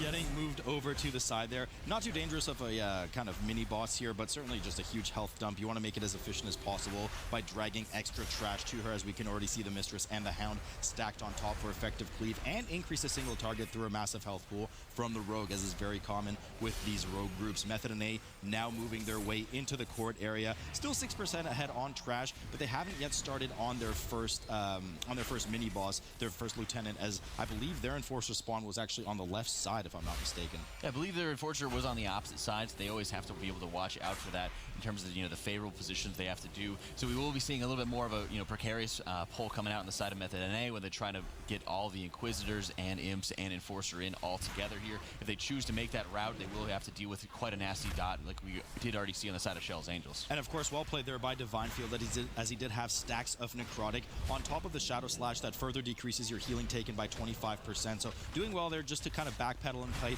not wanting to have any extra danger or certainly proc that Purg. Syrah does go down here again. I'm not sure if on purpose. Oh no, he actually pulled Talaq'sai right because they are dealing with one of their lieutenants here. Unfortunately, they're not able to get Syrah back up from this pull there, which is the scariest part. And it'd be interesting to decide if they just do this alone without him, because they do have to be dealing with the mini boss. Oh, actually, interesting. The battle res. Okay, they did end up using the battle res onto him. Because I was going to say, when you have any of the mini bosses up, you're not able to actually release Spirit from this. So you do have to make sure that you're getting him up to be able to deal with this pull. Because while the Harbor pull a lot of times has been done without a healer, keep in mind we're on that 25 and teaming scenario, so that you will be able to need not only the extra healing from it, but also maybe just a little bit of extra damage and stuns available. Right, you are, Jag. Now the third lieutenant is available here, so they've kind of skipped over the eye boss for a moment, if I'm not mistaken. I believe they kind of did a trick where he was pulled to the side, the boss and the third lieutenant were pulled through. I don't think they've killed the eye boss, right? Unless time has just kind of stood still for me, so I'll have to keep an eye on it. But I do remember Imkutchu having died recently, and of course they don't have access to that hunter trap, so we'll see in just a moment before I talk too many obscenities. So see exactly what they're doing there. But Method NA now working on Imkutchu and of course some of the trash in the area as well. Once again, she is not too threatening. You want to get as much efficient cleave on her as you can. Yeah, it was interesting to see if they did end up pulling it. It might have been that they grabbed an Enforcer onto another side, and they had the eyeball boss being dragged over to it, and then they just grabbed the main boss, Talaq'sai, and then just moved it all the way out here. It'd be interesting to see. Yeah, he certainly is alive in the distance. Okay, yeah, there it is. So I think they kind of did a bait and switch here where they did pull the eyeball boss to the side, which is probably why Syrah died. They pulled Talaq'sai along with the third lieutenant through. Talaq'sai will despawn. Lieutenant is then aggroed on the tank, but the eyeball boss, of course, will reset aggro after he's killed his current target, nowhere near the tank and the third lieutenant. Really clever work by them here as they down the third lieutenant, and they pull the last Enforcer at this point that they need to kill the eyeball boss in just a moment. So that was where Syrah had his death, which required the battle res. So great timing and actually execution there, where they already have strategies in place if they don't actually get the perfect Enforcer spawns that they want to and be able to deal with here. So the last of the big trash they have to deal with here is the Inquisitor into the Enforcer here. Always important to be watching out for. Of course, the Enforcer's fell detonation here, as you are seeing Syrah bubble, just to be making sure he's playing on that safer side here as Divine Field is just kiting back here. They're doing a great job to be interrupting the Ice Storms here right as the cast gets off, making sure they're getting the quick grip or stun, and then of course just doing a great job moving around the pillars here. That grip was actually a moment late, so the Ice technically did cast. Fortunately, the mob was low enough health that it got finished off, along with the Enforcer here, spawning the eyeball mini-boss, the last one that they need to deal with prior to having access to Talaq'sai, the second boss of the dungeon. Bear in mind, we are in this tyrannical setting, so these two almost back-to-back bosses coming up will be of particular danger. Now, their Bloodlust is not available for another minute 45, and we did see them use it on this boss earlier because this boss's damage is technically uncapped in this tyrannical setting and will start to be largely unhealable by the end, whereas we know Mille Andres, the last boss, does cap out at a certain amount of images and therefore AoE damage on the group. I'm pretty scared of seeing how Shell's... I'm very much looking forward to seeing how Shell's Angels will be able to deal with this, because like you said, you do have to actually pace yourself quite a bit more throughout the encounter here. Be interesting to see if they end up trying to Bloodlust halfway through the fight, which will make things considerably easier, which will also mean that you'll probably be seeing Tears Deliverance or Holy Avenger coming out much earlier out of the side of Xerath to be able to keep up with all the damage that's going to be happening while they don't have Bloodlust left available to them. So it might be something where maybe Wings will be used very early on in the fight, you transition into Tears Deliverance into Holy Avenger, have Bloodlust available after that, and then finish the fight again with Wings. So we'll just have to see exactly what they do. Both teams working on the same lieutenant, but we of course know Shell's Angels kind of had a awkward order, if you will, something that we're not used to seeing on live or on most of the runs in this maps, even throughout this MDI tournament. Very clever play from them. Getting ready now to pull Talaq'sai in just a moment, making sure that the patrol is nowhere nearby so that they don't accidentally proxy any of those mobs. Method NA finishing their second lieutenant, and of course the remaining 4% that they need will be their final Enforcer, unless they do the trick, but they've already cleared the harbor, so I'm not sure exactly how they're going to want to finish their last 4%. That's the interesting thing, is if they do end up taking the same trick that Shell's Angels has done, which it looks like they are going to be doing and executing, they have some trash percent that they can actually end up going after here, but it's nowhere near as efficient as we've seen out of Shell's Angels. So in many ways, you are just having a little bit of a disadvantage going into this, where you are not pulling any extra trash in along with the mini boss here, and you just have to be able to deal with it there and just deal with the mini boss by itself. You're absolutely correct in a nutshell as they start working on Kjell's Angels. And it seems like both of them actually despawned there, That's if I'm right. not mistaken. So that trick didn't work out so well for Method NA here. They're going to have to either try it again or look where that next Enforcer is here, buying them, not buying them, Or rather. costing them. A bit of extra time as a result. Kjell's Angels still working on Talaq'sai. Now, Kjell's Angels was still a fair bit ahead at this point.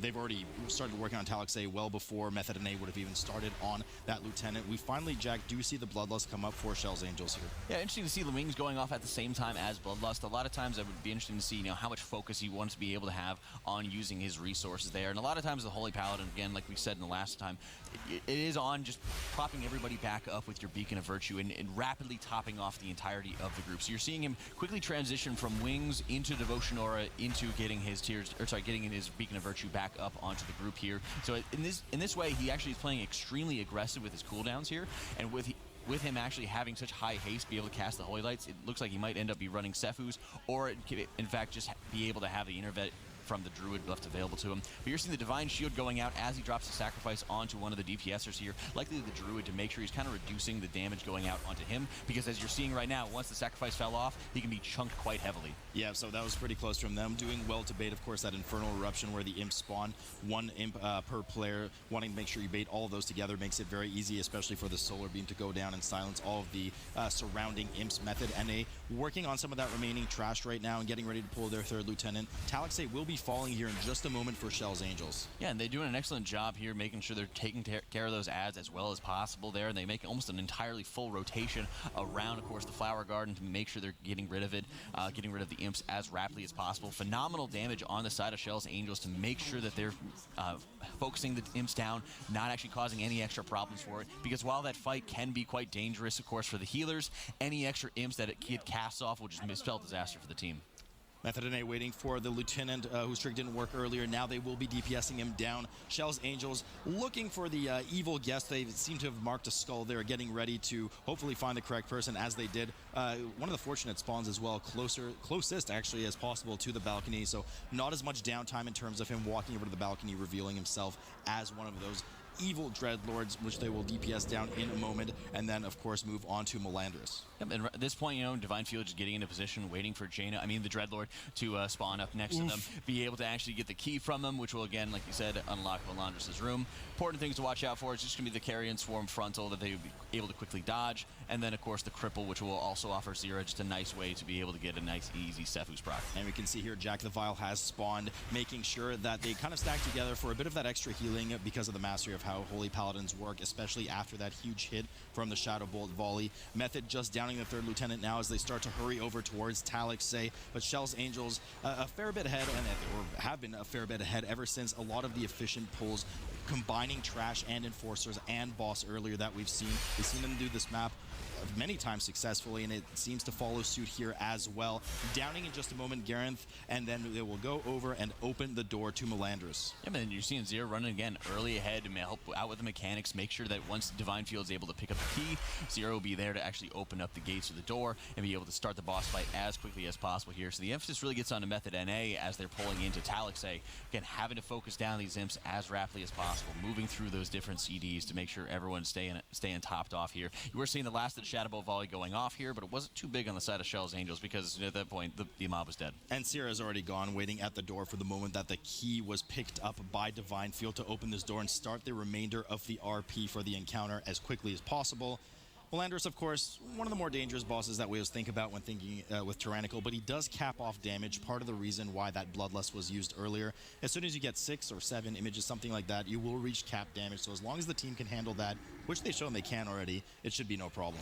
Yeah, but at this point, again, like we see in the past, just watching the positioning there, make sure they're baiting out any of the images off to the side of the room there when he will have that Blade Surge going out onto one of the ranged targets, making sure the door is the only one out, so that it'll always go out to the exact same position every time. Method NA has been doing a great job controlling the ads on the side of Flame Wreath here, making sure everyone's staying inside Effervescence, keeping all the hots going up into it, and really showing how powerful cultivation can be as getting full germination, cultivation hots up, hitting it with a big flourish has just made his healing just so powerful, and only having him actually focus on some of the more triage healing with a couple regrowths here and there. And they're opting to actually hold on to their Bloodlust for Talaq'sai, confident that they have the DPS to down it before things get too out of hand. Mille Andres at 75%, 4 Shells Angels doing an excellent job. Doru over there on the side to make sure he baits all of those images out so that these piercing gales are all facing the same direction. Very easy for the group to dodge, and making sure you don't get nicked by any slicing Maelstrom by accident. Yep, and you're seeing there Zero just getting a quick Dispel out onto Divine Field before the Slicing Maelstrom went out. Allows him to get his Sephuz proc, increasing his haste substantially to be able to just top everybody off when speaking of Virtue window there. Very important to make sure you're able to do. The next Slicing Maelstrom coming up will be the Consumption buff coming up for the team, giving them a huge amount of leech, and you always be able to have one of those two tools for that extra support. Now that we've gotten to the point where we're going to be able to have the damage capped out from the Slicing Maelstrom, you're always going to be looking for some kind of cooldown or some kind of defensive, either by the rest of the group or by the healer, to make sure everyone's going to stay alive through this. So you might be seeing a Tears Deliverance Holy Avenger combination coming up soon, or you'll be seeing, maybe more mass defensives. As you're seeing actually Wings being popped here, make sure that he'll be able to start topping off the group quickly with the Slicing Maelstrom. So we did see a nice kind of cleanup there of those gales, those whirlwinds going on the side by Ashine as he ran over, pre-cloak, make sure to eat them up. Anybody who comes in contact with those does get stunned for about 4 seconds. Oftentimes, as you mentioned, the healers do use it to their advantage so that they can proc that Sephuz with the Dispel, so they can kind of ping-pong that consumption Sephuz. Pretty typical to see from these healers. Another Slicing Maelstrom coming in there while Method is looking for the Evil Guest. Yeah, at this point, they do have to make sure they're going through the rest of that as, of course, they're walking their way up. You're having to deal with Gareth the Vile, still substantially ahead like we were talking about, where they had some good execution onto this, but I don't think their pulls were necessarily as clean or as well-tuned as Shell's Angels there. Having to take, for example, Jazz, the last of the mini-bosses, alone, instead of pulling it all the way with the Harbor there, it does put some extra pressure onto the team and make for a very risky pull, but Shell's Angels has been no stranger to those risky pulls, and having them work, being so successful to the team and actually just getting to the grand finals here. It's been pretty excellent for them. A bit of a misstep there with Mille Andres as they kind of kept him right in the middle of that piercing gale area, so the melee did have to lose a couple seconds DPS, moving away. Well timed there though by Ashine with that death from above, making sure he's in there right as those piercing gales hit just before he would have been hit himself. No problem dealing with the Slicing Maelstrom. As we said, they've already of course capped that damage out. They know they can handle it, and they know what their their healing CDs and survivability CD rotations are going to be at this point. Yeah, then they do a great job. You actually were seeing Doru dropping into bear form there, putting the extra quick frenzy regen hots onto himself. That way he'd be able to get himself secured as we're dealing with that Slicing Maelstrom. You might be able to see it at the very end here, just to be playing out absolutely safe. You are seeing Hero going down. They have the battle res left available to them. 2% left on Mille Andres for Shell's Angels, as they had a dominant performance in this Court of Stars here, taking it 2-2. Yeah. Whoever wins this will be our second ever Mythic Dungeon Invitational champion. Gentlemen, Nelth's Lair, take it away. Marbles from the water. As Sours ended up mentioning, both teams actually playing up against it and having a close series. I believe it was an 11-second difference the last time these teams played on Neltharion's Lair on a 25 here. Fitting that we return right back to this dungeon where we had such a close match before, bolstering Grievous Tyrannical in this 25 Neltharion's Lair to take home the final prize of that first place. Big pull coming in here from both teams, no doubt about that, but they have to be a bit careful, of course, with this bolstering environment, reminding those at home that every trash mob that dies will buff everything around it for 20% current health and damage. Yeah, I like being able to see, the quick blind going out onto the larger Hulk there. They do have to be dealing with, of course, that large Scorpion mob there, as you are starting to see, tons of cleave damage going onto it. All the focus has got to be onto that Scorpion to quickly neutralize it as best as they can, because all the little skitterer mobs have so little HP here. It's very important to make sure that, worst case scenario, you bolster a ton of tiny mobs rather than just bolstering, the one Scorpion 20-something times. Yeah, certainly, and look at all that damage coming out. You saw a moment ago some of that spike single target damage from Ash. Of course, he is overcome eventually by the other two with just their mass amount of AoE, but he's the one who is the key to balancing the damage on that Scorpion and keeping that bolstering in check.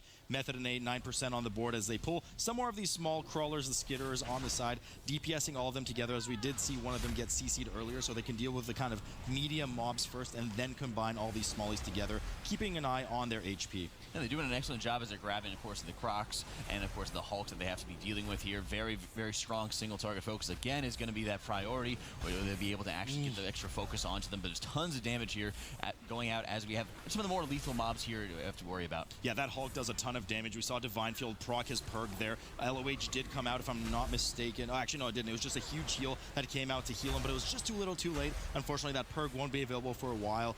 Band name, of course, with Method NA dealing on the side there. Not as big of a pull, not as dangerous, but that Hulk does a ton of damage to the tank. And once that Fracture Punt goes out, you want to make sure that you're displacing or stunning him. Otherwise, there will be a huge magic frontal. Yeah, they're having to watch out for that frontal. Thankfully, DKs can do an excellent job of being able to deal with it. They do a great job, again, getting all the mobs down pretty equally, finishing off that Hulk first and being able to move on here as Zira has already started the RP event, similar to how JB has done, as both teams are clearing up the rest of the trash. Yeah, so a bit of trash advantage for Shell's Angels. Method and they opted not to deal with that Hulk mob as it is so dangerous. Even though Blood DKs have access to a group every single fracture, they said, hey, look, let's just get to the boss a bit faster, but not too much faster. I mean, Method and A's pulling just slightly before. Actually, Shell's Angels is the one who pulled first. They started their RP first just by a couple seconds. Both teams popping their Bloodlust, and we're starting our first tyrannical boss in this Neltharion's lair. Rokmora, no stranger to destroying teams in the past here. Very large focus is going to be on the small skitterers that Rokmora eventually does spawn, that they will increase the damage of his smash here. Very important to make sure that they die as rapidly as possible, and if possible, to make sure that they die in any kind of clumps, as they will drop any of those little green void zones beneath them. The smash deals, like I said, increasing damage the more skitters that you have alive onto it. So, and as we get into the end of this, in the 25 Tyrannical, making sure people are running defensive legendaries and rotating through defensive cooldowns as we get later into this with more skitters alive. Yeah, those stomps are going to do a ton of damage as the boss is kind of being kited around here in a small circle along the beach head first, wanting to make sure that the melee have room to DPS the boss without risking being in that frontal or getting punted into any of those clouds on the side. So they're going to fill up most of the room by the time they're done this boss. Neck and neck, these two teams, just 3%, 2% separating them. Yeah, very important as they're just getting themselves moved closer to the wall here, making sure that frontal is going to be taking up as little room as possible. And of course, just dragging a line of the skitter void zones along the edge of the room whenever they can here. Great Hodge just to be able to get the mob against the wall as they're going to be killing it as quickly as possible here. Next smash going out, quite a bit of damage because they did still have another skitter up.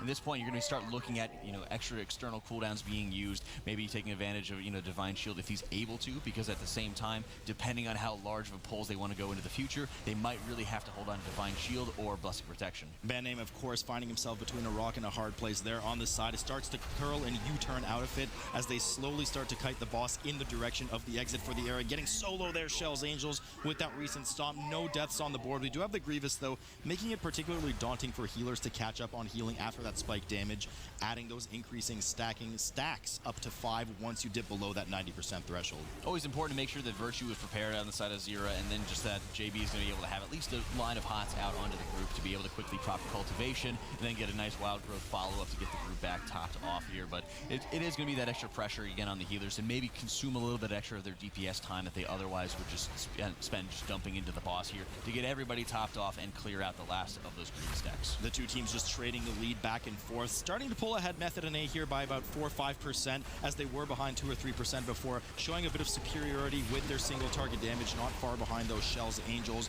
Will keep up with them. Likely a bit of execute, I would assume, from Marv as he does shoot up a bit of damage there at the end. They'll be looking to kind of start heading out of this area in just a moment. And not only that, but also JB having a bit of an advantage over Zira in just terms of the damage that they're able to pump out consistently there.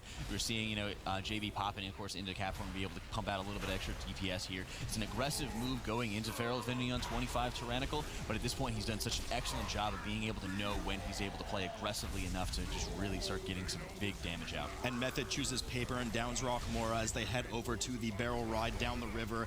Quite lazy, if I may add, but they do head down. Now, typically we see Method and A, most of the teams do a quite substantial pull here with the Pelters, but they will need to have a lot of care paid attention to for that bolstering. Rokmora now going down for Shell's Angels, not far behind. Yeah, at this point, there is that still 9% trash advantage they have going into them. Always very important to watch as they're going to be able to make these larger pulls going up towards their second boss here, making sure they're going to be be able to get everything in together, and they've done such fantastic control on both sides of getting the bolsters stacks under control here. Very excited to see how far they're going to be able to take with this, because again, if you want to be able to pull the Hulk in with the rest of the group, you have to watch out for the Shaper, making sure it's getting constantly interrupted, but also having to deal with the Hulk so that way it will not be too heavily bolstered.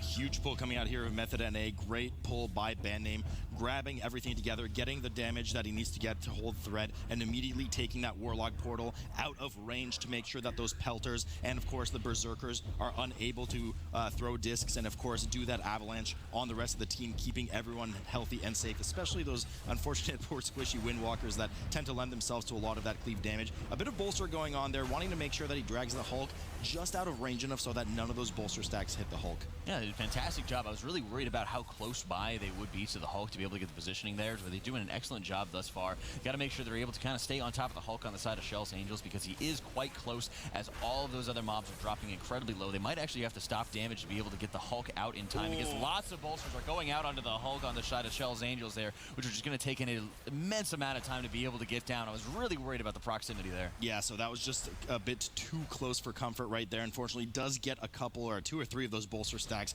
on the Hulk, who already has such a dominant amount of HP compared to the other mobs and was already quite large in size. It's now filling up most of the camera. Bandname does go down there. I believe it was to reset Purg. I'm not sure exactly what happened. I was paying attention to Shell's Angels with that Hulk, which they managed to down quite easily, cleaning up the rest of the drummers here, and they will head back up to the second boss's room. Yeah, they did an excellent job making sure they had that single target focus from the beginning. I was worried if they were just AoEing, needlessly, they could have actually just bolstered it way worse. So they had a great job making sure they had that preparation. They were able to kind of recover from having just a couple bolster stacks. Method NA here moving a little bit closer into pulling Ularog than their opponents here, grabbing again the entire room here, grabbing the Hulk and making sure they're able to start focusing him down as rapidly as they can before they're able to start displacing the rest of the mobs and making sure they're getting it out of bolstering range. Ularog ominously sitting up on that perch, watching the teams as they finish off the rest of the trash in the room.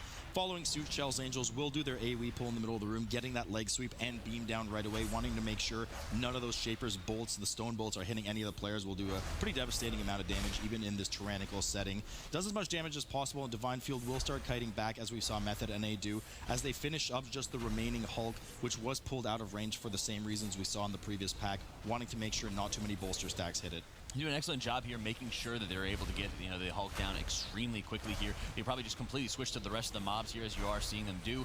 They're doing a great job not only getting the Hulk away from the rest of them and just starting to focus it more. We're actually seeing a last minute grip by Divine Field, getting it completely out of range of the other bolsters and just absolutely just annihilating the mob. Absolutely fantastic pull from them there, keeping everything in balance. Just that last second grip, making sure no bolsters had caught up a bit of time versus Method NA, which was pulling just a bit ahead, and they have that 17% trash advantage, which we know they use later to their benefit in order to deal with none of the trash at the last boss. So Ularog Craig Shaper pulled about the same time by both teams as he tries to lend a hand there for the players, making sure to move out of the way, and we'll be soon transitioning into our first phase 2. Yeah, but also important to note with Marvin and of course with Doru there that they will be able to get some extremely nice Sephuz procs. On the right side you're seeing of Shell's Angels, you'll be able to see just rooting of course that Shaper mob consistently, whereas on the side of Marvin he's able to get that quick vanish out onto the Elemental Geode right next to him, provide a nice damage increase for both of them to be able to start moving on and just continue just laying out some huge damage here. For everybody's sake, I hope they were paying attention to which of these idols was the correct one, because I certainly wasn't. But it seems like both teams have sniffed out the correct idol and will be revealing Ularog in just a moment, almost within seconds of each other. I mean, this boss was pulled within a second of each other, I'm pretty sure, and both teams are just following suit, 80 and 81% right to left on the screen right now. And I mean, it's just so close between these two teams. It's really going to come down to a lot of the trash pulls coming up and that sneaky pull from Shell's Angels at the last boss. Ularog will certainly have at least one more down phase for both teams. Yeah, but the Tyrannical, you do have to be dealing with just such a long period of time where you have all of the different totem phases to be able to guess it correctly, and he just has such a large reservoir of HP left available to him, so very important that they're going to be able to just keep on DPSing through this. There's not too many lethal mechanics they have to watch out for. Probably the biggest scare that they have to look out for is going to be just the transition phase when the rocks are going to be falling onto them. Having to deal with the avalanche when you're having double melee compositions for both teams can be a little bit scary if any double hits are going out, but at this point it's going to be making sure you're watching the positioning on both sides so that they're not going to be overlapping each other. Method NA entering their second transition phase and starting to pull ahead of Shell's Angels just a bit with that single target damage. Look at the monk damage on the board right now versus the other 3 on Shell's Angels, so they're starting starting to make up a bit of percent ahead of Kjell's Angels, which they'll likely need later on because they do have to make up for some more of the trash. Both of them entering their second phase. Wouldn't shock to be certainly a third phase 2 here later in the fight, finding the right idol and getting ready to break out of this phase before the healers are stressed too much. Yeah, at this point, there are lust timers that are exactly the same. They're exactly the same in terms of battle reses. There's just a 5-second difference for one death on the side of Method NA, with a band name, of course, just resetting his purgatory there at the very end. So at this point, they're just neck and neck, but at this point, you have to watch out for the execute that's going to come out of Marvin a little bit later, because that was also what had them pulling a little bit ahead as they were dealing with the first boss. Yeah, certainly both tanks doing very well to rotate the boss by 90 degrees as soon as those idols spawn, the bellowing idols, making sure that they stack on top of each other, making it easily cleavable for, of course, the Windwalkers and anybody else who can lend a hand there. Ularog at 35%. For Kjell's Angels actually starting to close that gap a bit. We did see about a 6-7% split between the two teams, now closing that down to around 2%, but we are getting in that execute phase benefit of Method, which in a moment we'll see another phase 2. Yeah, at this point, I agree. Like you said, getting the dots up, getting them refreshed, you're slowly getting a little bit closer into that execute phase. You're going to have Ularog going down on the side of Kjell's Angels. About exact same percentage almost that they have to be dealing with there. They're just cleaning up the rest of those avalanche totems as they do have to be following, of course, the final ones here. Have you been paying attention to this one, Sloot? Absolutely not. Just like on LiveJack, I usually make you do that job. But right. It seems that these teams will be on the ball. Nice stack for Method, and they're getting a bit of cleave damage to bolster those numbers. Ularog does pop back up for Method, and they'll be looking to close this one out before he progresses to another second phase. Idol going down on Kjell's Angel side on the left side, revealing Ularog in just a moment as well. Looks like Method and A will definitely be closing this fight out prior, but we still have that 17% trash. It'll be interesting to see as well, because Kjell's Angels has taken such a quick path with trash, and even by pulling, another 17% in terms of trash percentage, they weren't even that far behind. I'm interested in seeing the Bloodlust going out onto the side of Kjell's Angels here to be burning the last 15-16% of Ularog here, if they're actually going to be getting full duration, or maybe they're going to be anticipating getting it at the very end of the instance here. Yeah, I think they'll be using it definitely on the last boss, if I remember correctly from what we saw in their previous run at this. And I mean, they had this map down to a T last time, so certainly they know their timing, or what timing to expect rather, especially with how flawless and clean their run has been. Ularog does go down, so they do waste about 10 seconds of that Bloodlust, about 25% of it wasted, but perhaps it's for, the greater good, making sure that they have it available when they need it for the final boss. We already see Bandname here pulling some of those ritualists on the side and getting ready to move into the room for Naralax, the third boss of the dungeon. Yeah, I guess it might as well be used there, because it will take such a long time to be able to kill the final boss here. And while they have cleared so much trash that's available to them, getting all these CCs ready, getting it all prepared to be able to deal with the final boss will take quite a bit of time. So if they're able to get even a couple seconds left, even if they're getting maybe half a duration of Bloodlust at the very end of the instance, it looks like it might be worth to them, and looks like they will just be able to play as aggressively as possible to try to keep up with Method NA in terms of just the bosses, and keep getting the bosses down as quickly as they can. Doing well to interrupt the Shaper here that does a lethal amount of damage to the players, even in this tyrannical setting. Making sure to grip everything together. Now, one of the worms does pour it off, and unfortunately gets a bit of bolster there, double bolster, as they kind of desperately grip it back in, trying to balance everything out as well as possible. Not too much danger, but they did certainly waste a few seconds with the amount of health that just came up off of it. Method and A dealing with their first pack in this room, making sure to CC the two larger mobs and pulling all of these smaller worms well out of bolster range for the remaining two, cleaving them down as quickly as possible, and then dealing with the remaining two mobs. Something that we'll likely similarly see from the Kjell's Angels team, unless they actually just single target focus, which it seems like they will with that rogue. Yeah, it looks like they're just going to make sure they're letting the rogue just do what he does best and just take care of all the single target damage as they can. It looks like they might be having a little bit of an advantage here. It doesn't seem like it's going to be too substantial, but it definitely does just kind of expand upon the threat that it can have, having these mobs where it looks like a lot of the actual smaller worms are actually taking a lot more damage here, so they really have to make sure they retarget here, get back on top of the Grub Master here to focus it down as best as they can, as the bolsters are going to start coming in just a moment here. I mean, just excellent discipline from them, not the Priest Jack, calm down. Excellent discipline from the team, making sure to kill the high priority targets, stopping that cleave that's ever so juicy and tempting for a lot of the DPS in there, and appropriately downing all of the trash. Excellent play here from Kjell's Angels. They finish off the trash as Naraxis is now pulled by Method already. You're slobbering over here. Watch it, all right? Naraxis is very important to watch out for the 2 Devout's coming out from the ledge above. If Naraxis does end up being able to consume them, she will then receive just a very hefty damage increase. I believe it's 50% per stack going out. Periodically, she will also spawn just poison debuffs onto the entire group. More often than not, it's not that worth to be able to dispel them unless you're going for, say, like a Sephu's proc that you'd like to be going after. But most of the time, just to be able to dispel them, it won't be, for the healing effect, it won't be too worthwhile there.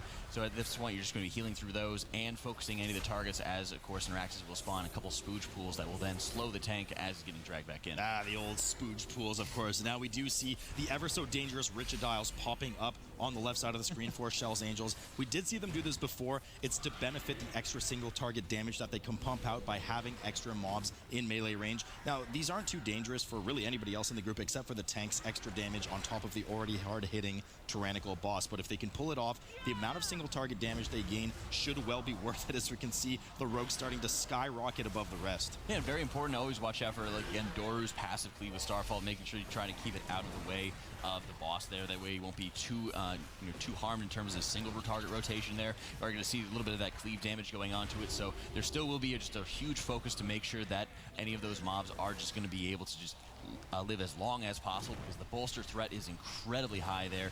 And if they do actually add any extra damage to, or any extra HP to the boss, not only is the extra damage threat that Zero will have to heal through, but so much HP in the tyrannical setting that'll just prolong the boss fight unnecessarily. I mean, the rogue just keeps pulling further and further ahead, and it is slightly starting to close that gap between them and Method on the boss health percent. Devouts are worked on and just absolutely destroyed by Kjell's Angels, as with Method on the right side of the screen. Both teams doing an excellent job keeping everything in check, making sure they bait a lot of these pools to the side, and making sure, of course, on the side of Kjell's Angels not to kill those Nashers before the boss dies. That would be absolutely devastating with the bolstering.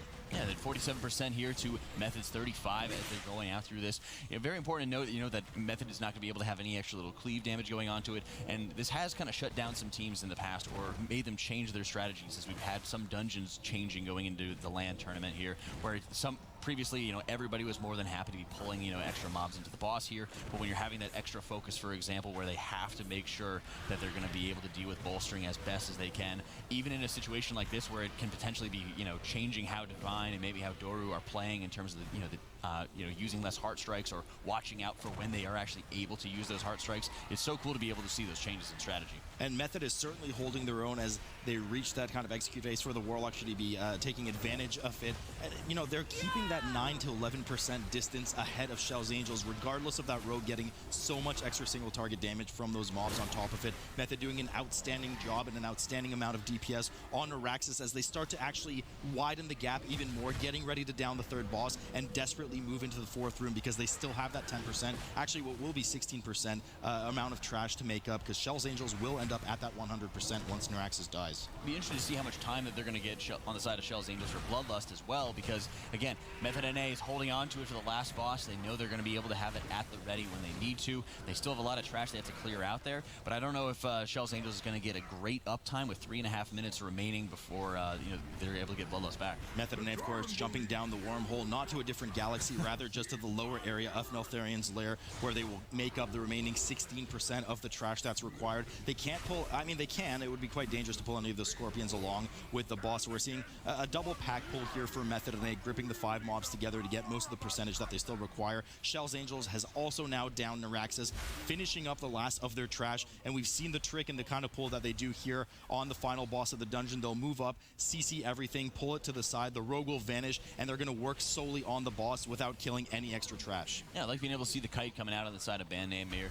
making sure that none of the pelters, for example, are going to be getting out any kind of damage, but also any of the champions there are not going to be causing any avalanches that any of the melee have to worry about. But being able to just kite away in many cases just shut down any kind of boss ability or any mob abilities there. It's such a convenience point for them. Kjell's Angels here are going to have to make sure they pull the CC off perfectly, getting the blind, getting the paralysis off, and they're going to be able to just start pulling away those 2 trappers there as you're seeing the Blessed Protection going out, pulling the 2 trappers away, and then quickly getting that quickly getting the vanish off once, of course, the boss has been pulled. Spectacular done by them. Again, as that bop goes off, fades, the rogue does vanish, everything resets, and here we go. Dark Gruul, final boss of the dungeon, pulled for Kjell's Angels. Method Method NA dealing with the last of the trash that they need to. They do have that Bloodlust available. Shells Angels does not for another 2 minutes and 20 seconds, and it's going to be a close one again here, Jack. Yeah, 10-second difference between the last time that they faced off on the exact same level, exact same instance here. Only one death on the side for Method NA here, as Shells Angels 86% onto the boss as they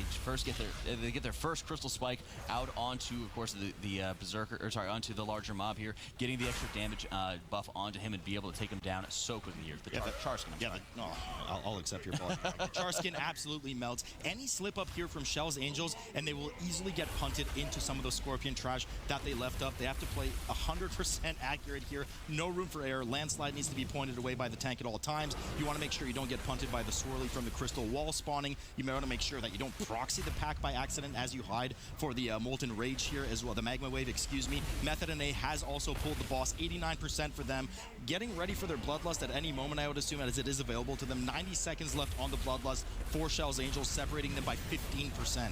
70% here, as you said, they're about to get the next Charskin coming out. Very important to make sure that you, of course, have active mitigation up for the Magma Crash. Otherwise, you'll get substantially knocked back. And like you mentioned, that's just going to be something that in any direction you just cannot have here. So with all of the Charskins being spawned right up into melee here, very important to make sure all the Crystal Spikes are spawned up very similarly. That way you'll be able to consistently get both of Crystal Spikes, the first two, spawning on top of the Charskin, immediately getting the extra damage buff onto him, neutralize it before the third and final Crystal Spike comes up before the Magma Blast. Divinefield doing an excellent job turning the boss at his own spawns at the boss's front left, right into that first crystal wall, keeping it chain stun for 100% increased damage taken. Method is starting to close the gap on the DPS right now, 7% between the two teams, 7 to 8%. We started with about an 11 to 12% deficit. Bloodlust still has not been popped on the Method NA side, but nor on the Shells Angel side, and it will be available in 30 seconds, so both teams will have access to that Bloodlust soon. At this point, Shells Angels is going to have to work off of, what little room they will have across this area, because after every Magma Wave, they will have to make sure that they're going to be able to just find a small new area, as this just little molten spots that they leave behind are going to reduce their zone by so much. 10 seconds left on Bloodlust for Shells Angels. All the battle res is available for both sides into this group here. 55% left on the side of Method NA, as they're getting, again, they are starting to ignoring the Charskins here. They are getting the entangling roots out onto it. Kind of a less than favorable site for the Crystal Spikes, so it looks like they'll just be using that to just hit the Charskin. Bloodlust going up for Shells Angels here, 34%. We got a huge race on our hands. We got a huge race, but Method still has a 1 death difference not in their favor. They have an extra 5 seconds that they need to overcome versus Shells Angels, who's starting to pull further and further ahead right now, 17%, as they have popped their Bloodlust and their second round of cooldowns. I certainly hope Method hasn't forgotten about that Bloodlust, but they should be using it soon here, likely waiting to line up some of their CDs, and we're getting into that really sketchy and just scary play coming out of Shells Angels here, as they will start to avoid those Charskins. You could see just how close they are to that Scorpion pack as well. If they pull that, it's all over. Yeah, at this point, they do pop Bloodlust here as they're getting closer to, of course, the execute phase coming up for it. Immediately, once they hit that 40%, they absolutely just jumped on top of it. Lust has ended for the side of Shells Angels here, as Dark Rule is at 12% here, and as they're getting closer and closer to these Scorpion packs. One single misstep on the side of anybody in this group, and like you said, it's all over for them. Method NA here, popping their Bloodlust at 31% left onto the boss here. They have another 15 seconds of duration left available to them. Space is a lot more available because they did take care of that Scorpion here, but you are seeing the Charskins just running back into the group here, getting stunned by, of course, that Crystal Spikes here. 1% left for Shells Angels here, 26% left for Method NA, as Shells Angels will take it. Shells Angels have found redemption. After losing to Method NA yesterday, after being sent to the lower bracket, they have righted the wrong, they have corrected the ship, and they are now your Mythic Dungeon Invitational 2018 champions. I mean, that was just a stellar performance from them. Flawless, not a single death. Well, actually, they had 1 death on the board just at the very end. It didn't even matter. Method still had the 1 death disadvantage, and they just rocketed so far ahead in damage. Method started to close that gap at around the 11-12% mark. Then they closed it down to around 5 or 6, and after that, I mean, that gap just widened 25-26% until the boss just flopped over. This is a team that met after watching the 2017 MDI.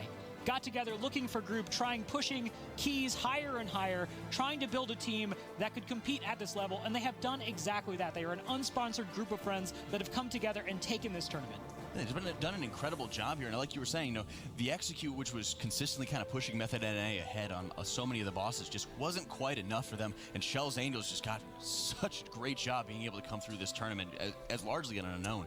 Yeah, huge congratulations to these guys. What an absolutely incredible match. So close, down to the very last second.